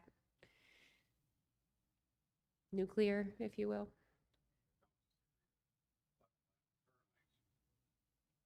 Yes, I like the idea of the left turn lane into the plaza, the left turn lane into Cobblestone. So I've got some questions on Go that. ahead, Chris. So I was shocked to see how little amount of crash history there is for a 3-year period in your reporting. Yeah. So the introduction of additional lanes, now it's a 3-lane highway. Is there an expectation or could we see an uptick in crashes due to now additional conflict points with those added left turn lanes? I would, oh yeah, okay, go ahead. Yeah, I think it's not overall, the only additional conflict points would be maybe potentially side swipes with people getting into that lane or out of that lane. But at the same time, people are stopping there waiting to turn left now and then being crossed in the shoulder. It's still the same number of turning conflict points, and adding a dedicated left turn lane, what we found and what like studies show is that adding that dedicated space for them to sit and wait or to sit and turn into actually reduces some of those potential for conflicts. Okay. You still have the same number of crossing points, so. If you allow that car to, not, some people, when they're making that left-hand turn, deliberately stay further over to the fog line so people don't pass them on the right, which then allows cars to leave the plaza. And other things, if you have that car going at a higher rate of speed on the outside, could that create less gaps for people to be able to make those turns? I think in concept it could, but it also just creates more defined lanes for people to be in. So you're looking for someone in that lane. If someone's passing in a shoulder, you're not expecting that. But if someone's in the through travel lane, you're looking at that before you turn out. So it's more somewhere you're paying attention to instead of an expected someone speeding around a waiting car in a single lane. Okay. Is there any consideration for a sidewalk along the south side of Klein in response to the Traffic Safety Board and the public, request? Be with that more, right? Yeah. So this is more of a continuity thing. Obviously, it would be good to have sidewalks on the south side of Klein, but you have to have that connection, which, there's, where are you going to pick it up? Because it's not going to be, so you're going to have a little bit of sidewalk at Hopkins there. If you want to have it just from Hopkins, that works, but where do you, how do you connect that into dashes? And then you're not, then you have a drop-off point at dashes and you don't have any more sidewalk down the south side of Klein.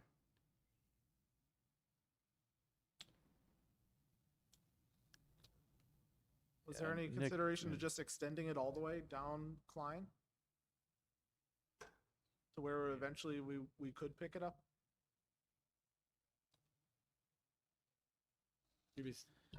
Yeah, no, in terms of scope of work that they were provided, we did not task them to look at pedestrian overall network, fill in gaps, for the whole corridor. So I don't think that was studied, but it's always, again, a good idea to add sidewalk wherever you can. There's just challenges to do that. That's either town providing the funding for that, trying to obtain grant funding, or making it the responsibility of adjacent homeowners to pay for that, which is never a popular situation. But I could see your point, Nick. There's a mid-block crosswalk here. If you put it all the way to dashes and provide a pedestrian access route to dashes, but what's being pointed out is now you're getting to a location, which is the Dashes Plaza, that is not pedestrian friendly. There are no pedestrian access routes from the road into the plaza buildings themselves.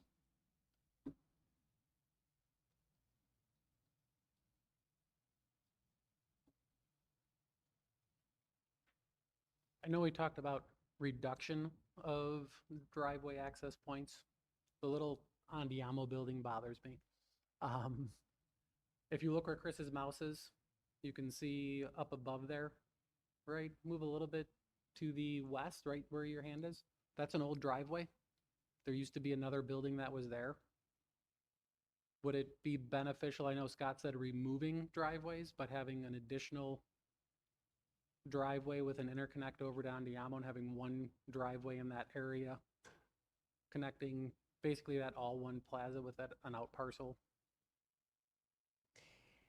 I mean, I wouldn't want to Taking be, the You're old saying it- driveway, basically you would have you used to have three driveways there, now you have two. yeah. So it's Basically get rid of all three, put one consolidated, driveway yeah. connecting, consolidating, which would then give us another access point into dashes at that end. I don't know that I would want to put a driveway closer to Hopkins.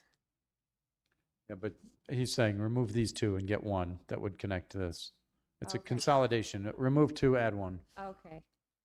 Should give you another access point into the plaza, which you could try to, I know. Is that all the same Restricted. property? What's that? Is that all the same property? No. It's outside the highway. I just don't like that the one plaza that's there is not, the bank is interconnected into the Dashes Plaza. Yep. But there's no interconnect to that property to the other properties, which creates additional conflicts Yeah. in that area. Yeah, I think consolidating those driveways would definitely help, but that wasn't something we specifically studied. Obviously, that's improvements outside of the highway right away, but obviously consolidating those, replacing them with one that's further away from the intersection, that would be a net benefit, but would require more study and coordination with property owners and figuring out that cost and who would pay for that and all that good stuff. But in theory, I agree that that would make sense. I mean, it's outside of the scope. I know in your drawing, you put basically a straight line coming down into the Dashes parking lot, because you do have the conflicts as well with the cars driving in the parking lot, right where Chris's mouse is, of accessing there with a car turning in and cars crossing through there. That also creates conflicts as soon as they're finally made the turn and flying in, and then all of a sudden, oops, there's another car trying to make the left out in that area. Yeah. I mean, that's really just a rough screen grab from the model. So it's not really, But would it be beneficial to restrict that down in some way with a drive lane within the parking lot to help with the traffic in that area? like For stacking? reconfiguring it a little bit. Yeah. Probably. For stacking in the Dashes Plaza. I think that would require more study of the operations within the site, and that was obviously a little bit outside of Outside the scope. outside of Yeah. our scope, but that coordinating, looking at closer at the site design, I think would be a part of that. I know what you're saying, that's pretty common at a lot of plazas. So. Yeah. Especially once we know exactly what we're doing there.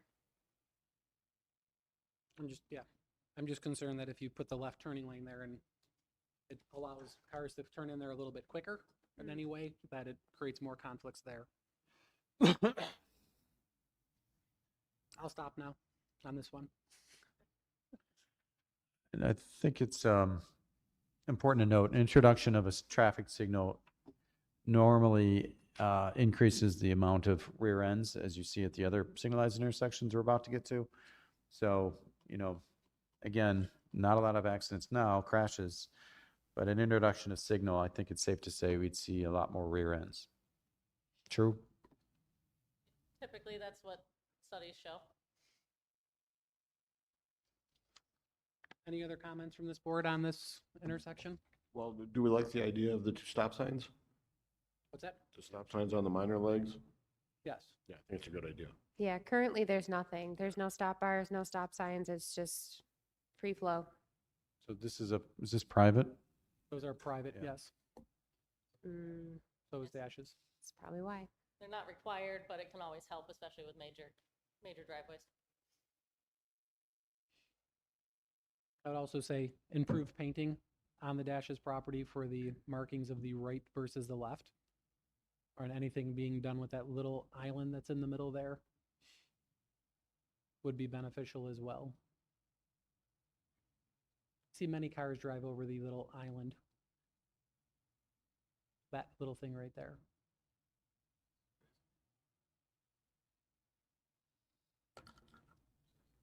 Here's a question that's begging a question. Is there anything stopping Dash or the owner from putting a stop sign there now?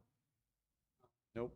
Unless it's within the public right of way, then I guess they'd have to get permit for approval, right? Yeah, we'd ask that they put it on their private property. Just saying.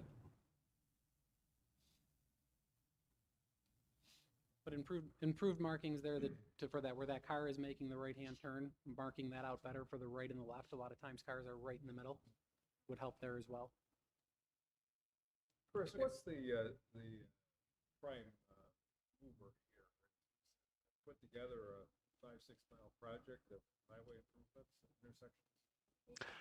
Yeah, so after the study phase is conducted and a final report is generated, we would then consider implementing those recommendations, and it would go into a design phase. So, there's not, this, if we wanted as a town to progress with the 3-lane section as being recommended, we would have to, obtain funding for that type of project.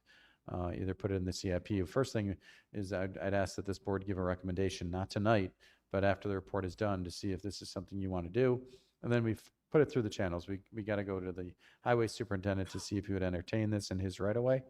And then if he is in favor of it, we would then try to budget that in a future town budget in a CIP project. You're talking about one intersection at a time. Yep. I'm talking about the whole works, 5-6 miles. It's all deficient. Find the money. We don't do money in this. So, Okay, so moving to Klein and Hopkins Road. I just have one question on this one. I don't know how many years ago it was, but at one point, I've been on this board for far too long. We had somebody here from the county, I believe, discussing a study for Hopkins Road for access to the library, going through that other, doing the Hopkins stretch because of that intersection. And I recall there being a conversation during that meeting about a traffic circle there. Was any consideration given to a recommendation of a traffic circle at that intersection? Chris. No. So roundabout was not specifically studied. I think that's out of the scope of the study again. I mean, yeah, roundabouts are great, but is there sufficient right of way? Is there an appetite from the town to do a roundabout at a county intersection? I don't know. But anything that would be done at this intersection would technically be on the county, correct? For the Hopkins Road legs? Has to be a coordination, I think. Yeah. So this one's more complicated because it's a county and a town. Yes, Yeah, for the sure. signal is town, but the one road is county, so. Mm-hmm. So on this particular road, I don't necessarily, the spot where you need a longer left-hand turning leg is in front of the daycare center, which would be the westbound, right where that red car is, making the left-hand turn, but there's not enough road there. Mm. I drive this every morning going to work to make that left-hand turn, and if you go to the page with the study where the recommendation is, if you back up the next page, Chris, the big image, if you look right there, you'll see the 1, 2, 3, 4th white car, second from the back. One more car back. Is that you? That could be me. You'll see cars starting back there, crossing over the double yellow line to get over, and they're actually on the wrong side of the road while the signal is phased. That's where the biggest problem is in that intersection, in my opinion, is that leg making the left-hand turn. But you just don't have enough road width there to kick that lane out as far as it needs to go. Yeah. I had a question.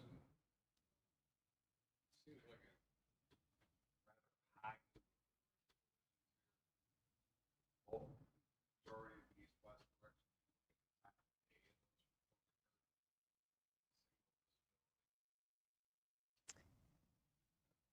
Similarly, next intersection, recommended putting back panel. They're not. Do you remember time of day?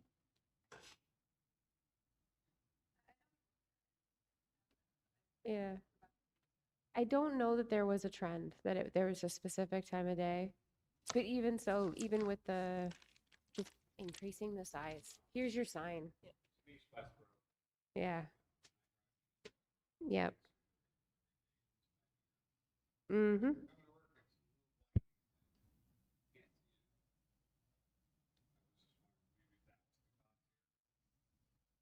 Yeah. I don't think there was anything that popped out to us.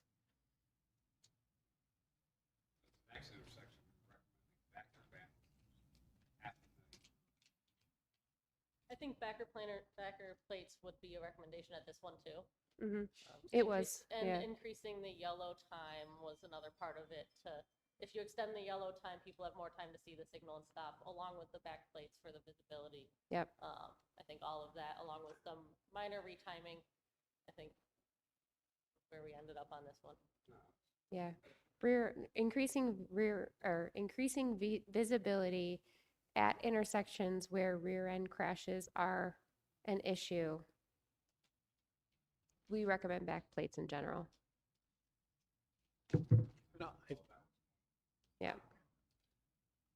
So at this intersection, was there no recommendation for the other two legs for a right-hand turning lane just because of lack of space? Yeah. So right-hand turning lanes in those directions would probably help as well, if you could find right-of-way and space to put them in. I don't know that did we know? Yeah, I don't recall, I'd have to look specifically, but I think the volumes weren't as high for those, and the existing delays weren't as high.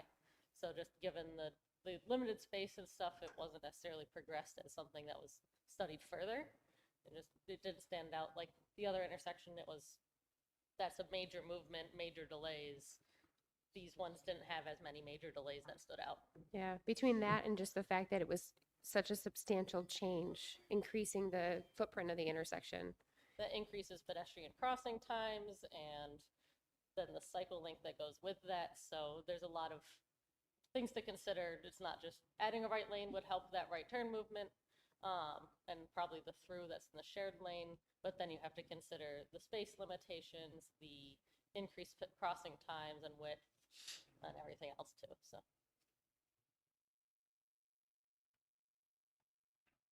Okay. Any other comments on this intersection? Chris, any questions, or did you get yours already? No. All right, moving to Youngs and Klein.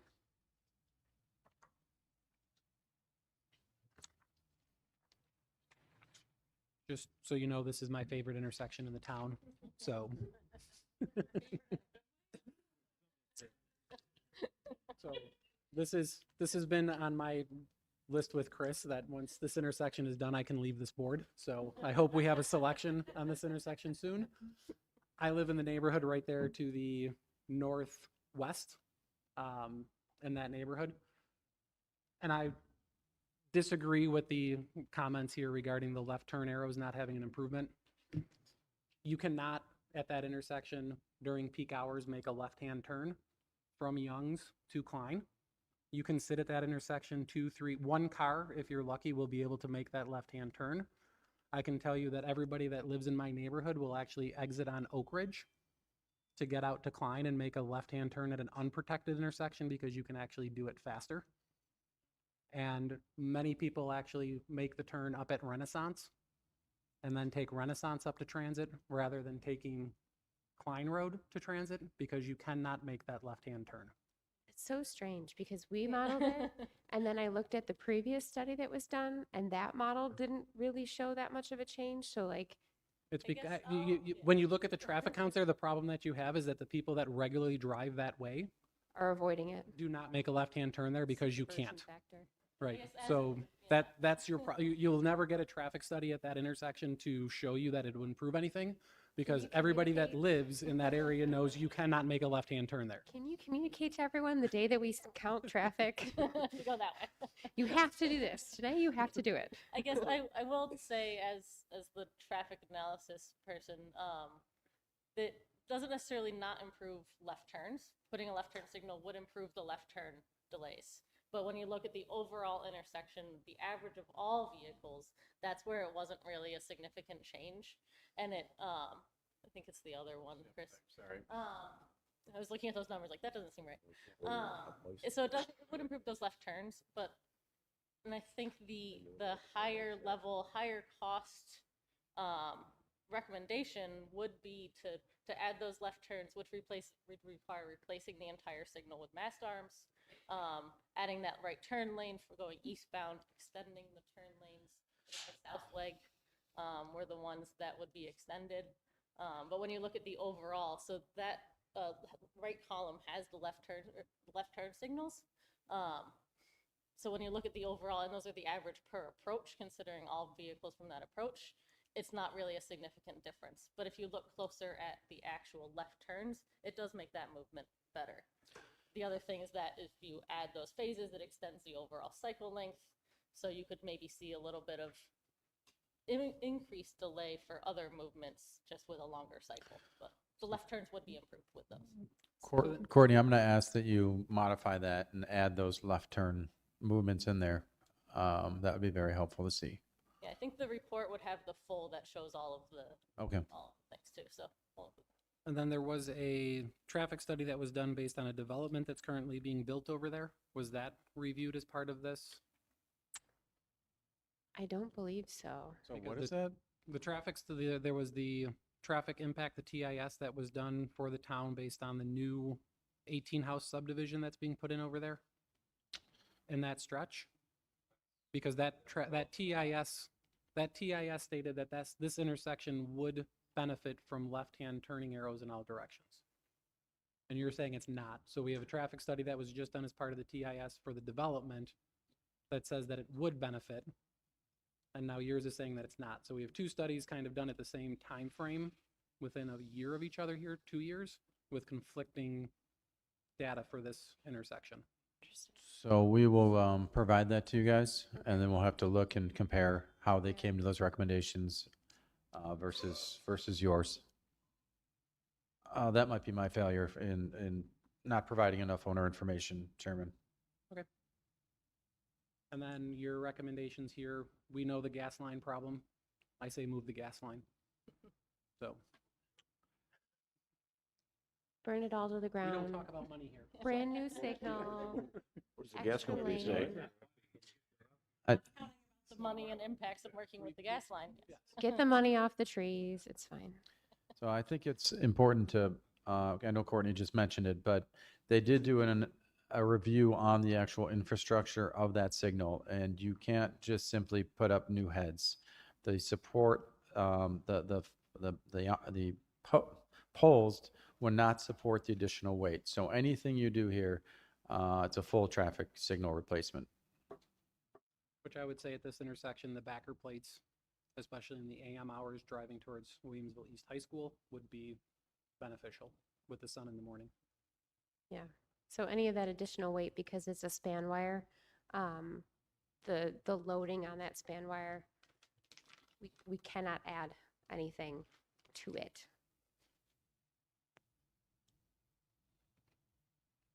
Chris, any further comments on this one? Board, any further comments? All right, then we'll move to our favorite conflicting left intersection in the town.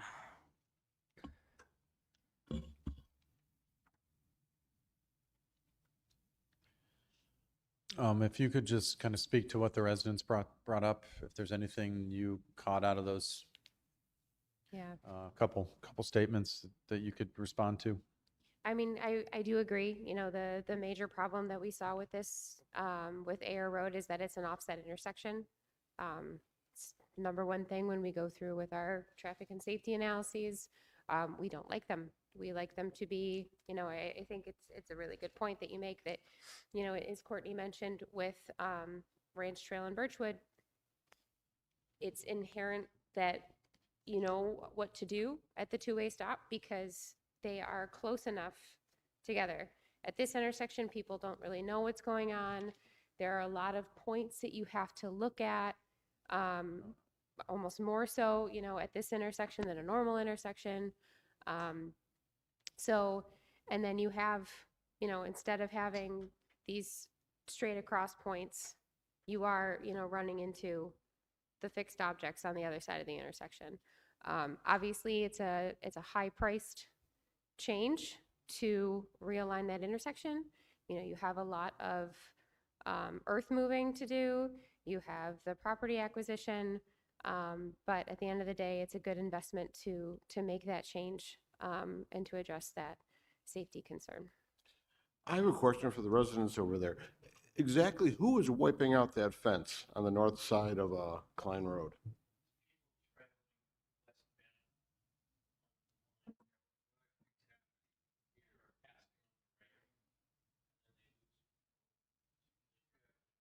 That probably put you in the air here. People are supposed to go over the fog line. It's the right lane. It's against the law, but you can see where all of a sudden pavement gets kind of wider. Right. Because people are just eroding the landscape. You know, once you go off the road, catch a tire or something. Right where that sign. So it's not so much an issue with running the stop sign on Air, it's running off the side. It is running off the side of the road. There's side swiping the fence. Why aren't they hitting that tree instead of the fence? It's both. I mean, I would say part of it is they're side swiping the fence. Part of it, I think you start to pass that car and if you see where the road is kind of eroding towards the sign, and then all of a sudden you see the sign in front of you that you didn't realize was there, and then you panic and you swerve because you think you're going to hit the sign, and the next thing you know, you hit the fence.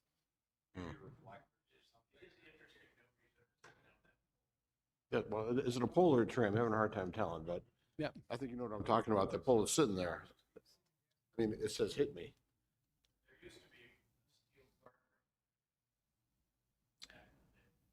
Because if it's traffic on Klein, then I would definitely say, you know, that you would put something in on the shoulder of Klein to protect anything on the northbound side or on the north side of the road.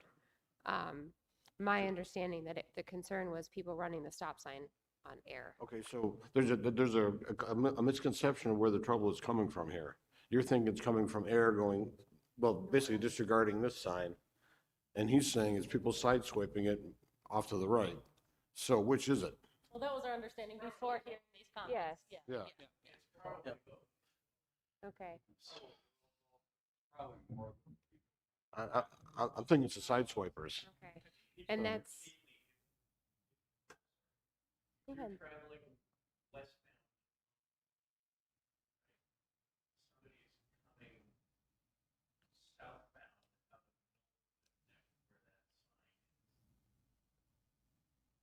Always, and there's a car behind the person. They're gonna go right hand side, slam into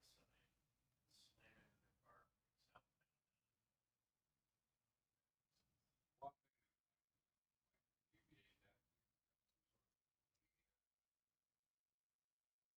Basically narrow the road down, break away.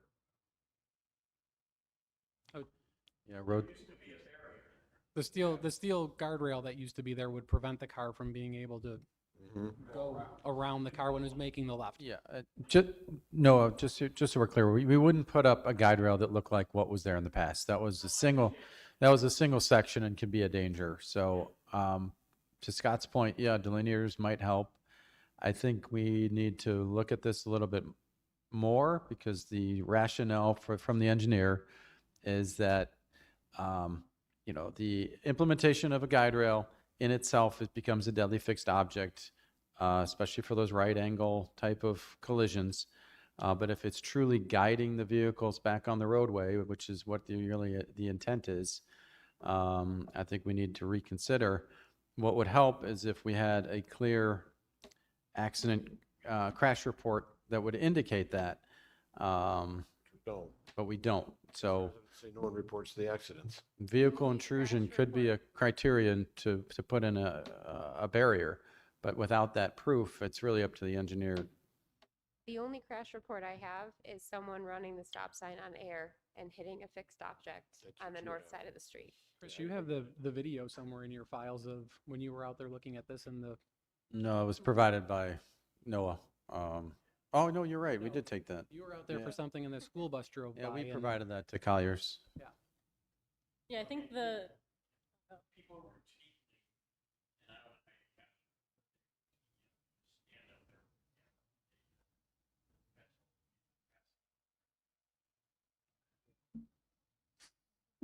I think there's definitely more in the traffic engineering world, things are going more towards looking at trying to figure out how to get that information, but without the reports, like, you really can't, yeah. But I think You're working the, on what you have, and he's working on what it is. Yeah. yeah, big picture is I think the long-term recommendation, the higher cost recommendation to realign makes the most sense. We can look at other shorter term options, knowing that information of those run off the road crashes. Still, yeah. That's a major expense. Well, it's not- Again, we're not here worrying about money. We're here about making recommendations. Work with Chris to identify what some of those might be. Here's that video. Okay, that guy's zipping.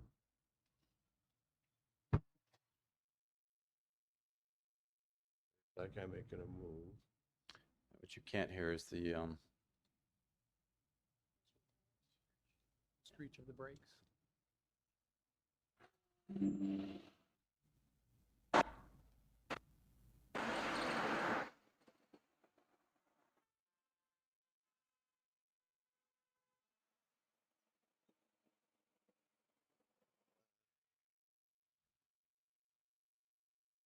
Is there any facility to place a bollard to prevent people from driving on the No. shoulder? instead of guide rail? the bollard itself is a deadly fixed object that we can't put in the right of way. Delineators you can, because you can run over those without, injury to a driver. Or Could even, we, like, full strips, some utility that we have?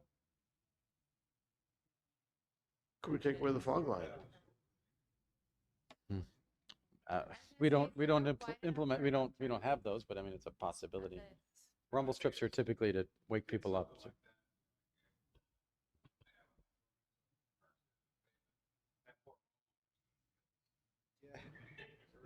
Yeah, that's true. Yeah, brum, brum, brum. Good point. Yeah. 2 o'clock in the morning. Brum, brum. Yeah. Yeah, I've heard your question there. That would be, would it be beneficial for a left turn lane there? I think given enough space, it looks like it would require a little bit of widening, and we'd have to look closer at how that geometry would work. That would be slightly more cost-effective than the full realignment, the step in between, I think. Yep. But that would be something, Chris, we can look closer at. Well, I mean, we do have that wide shoulder. We do have that wide shoulder. We can turn into a scoot around lane. I think that'd be helpful too if you're coming off of either approach. If it make you feel safer if you have that intermediate space to turn onto.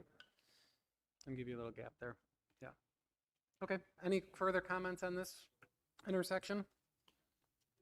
Any further comments on the study? Okay, so we will, Chris, I don't know next steps on this. Will this come back to us again with the final? Yes. Okay. Wait for the final report and we'll discuss again. Thank you. Appreciate you. it. All right, with that, that is the end of our new business section. Is there any other new business to be brought before this board? None being heard or seen. We will close the new business section. We will then move to the old business section. Both items on the old business are still being held pending counts and pedestrian counts and another study for the other intersection. I keep saying that every month it's coming. Still working on it. So with that, I will just ask if there's any other old business to bring before. Yes, I'd like to mention something. It's not really business. I would like to mention that the signal at Romney and Bailey and the one further, north? At the Costco entrances, both those signals are up and active. And they seem to be working pretty nicely. So we just need the plazas to open over there now, and then we'll see how well they work. And then we'll see what happens. But those signals are up, they're running, and it was kind of funny to watch the traffic patterns as it was happening. But So we are keeping an eye on it. There were a couple backups that we noted. With any new signals, there's going to be some minor traffic signal adjustments, and that's what we're going through right now. The town has not taken acceptance of those signals yet. And we'll make sure that the highway department and the engineering department is satisfied with what is being dedicated to us prior to acceptance. Any other old business?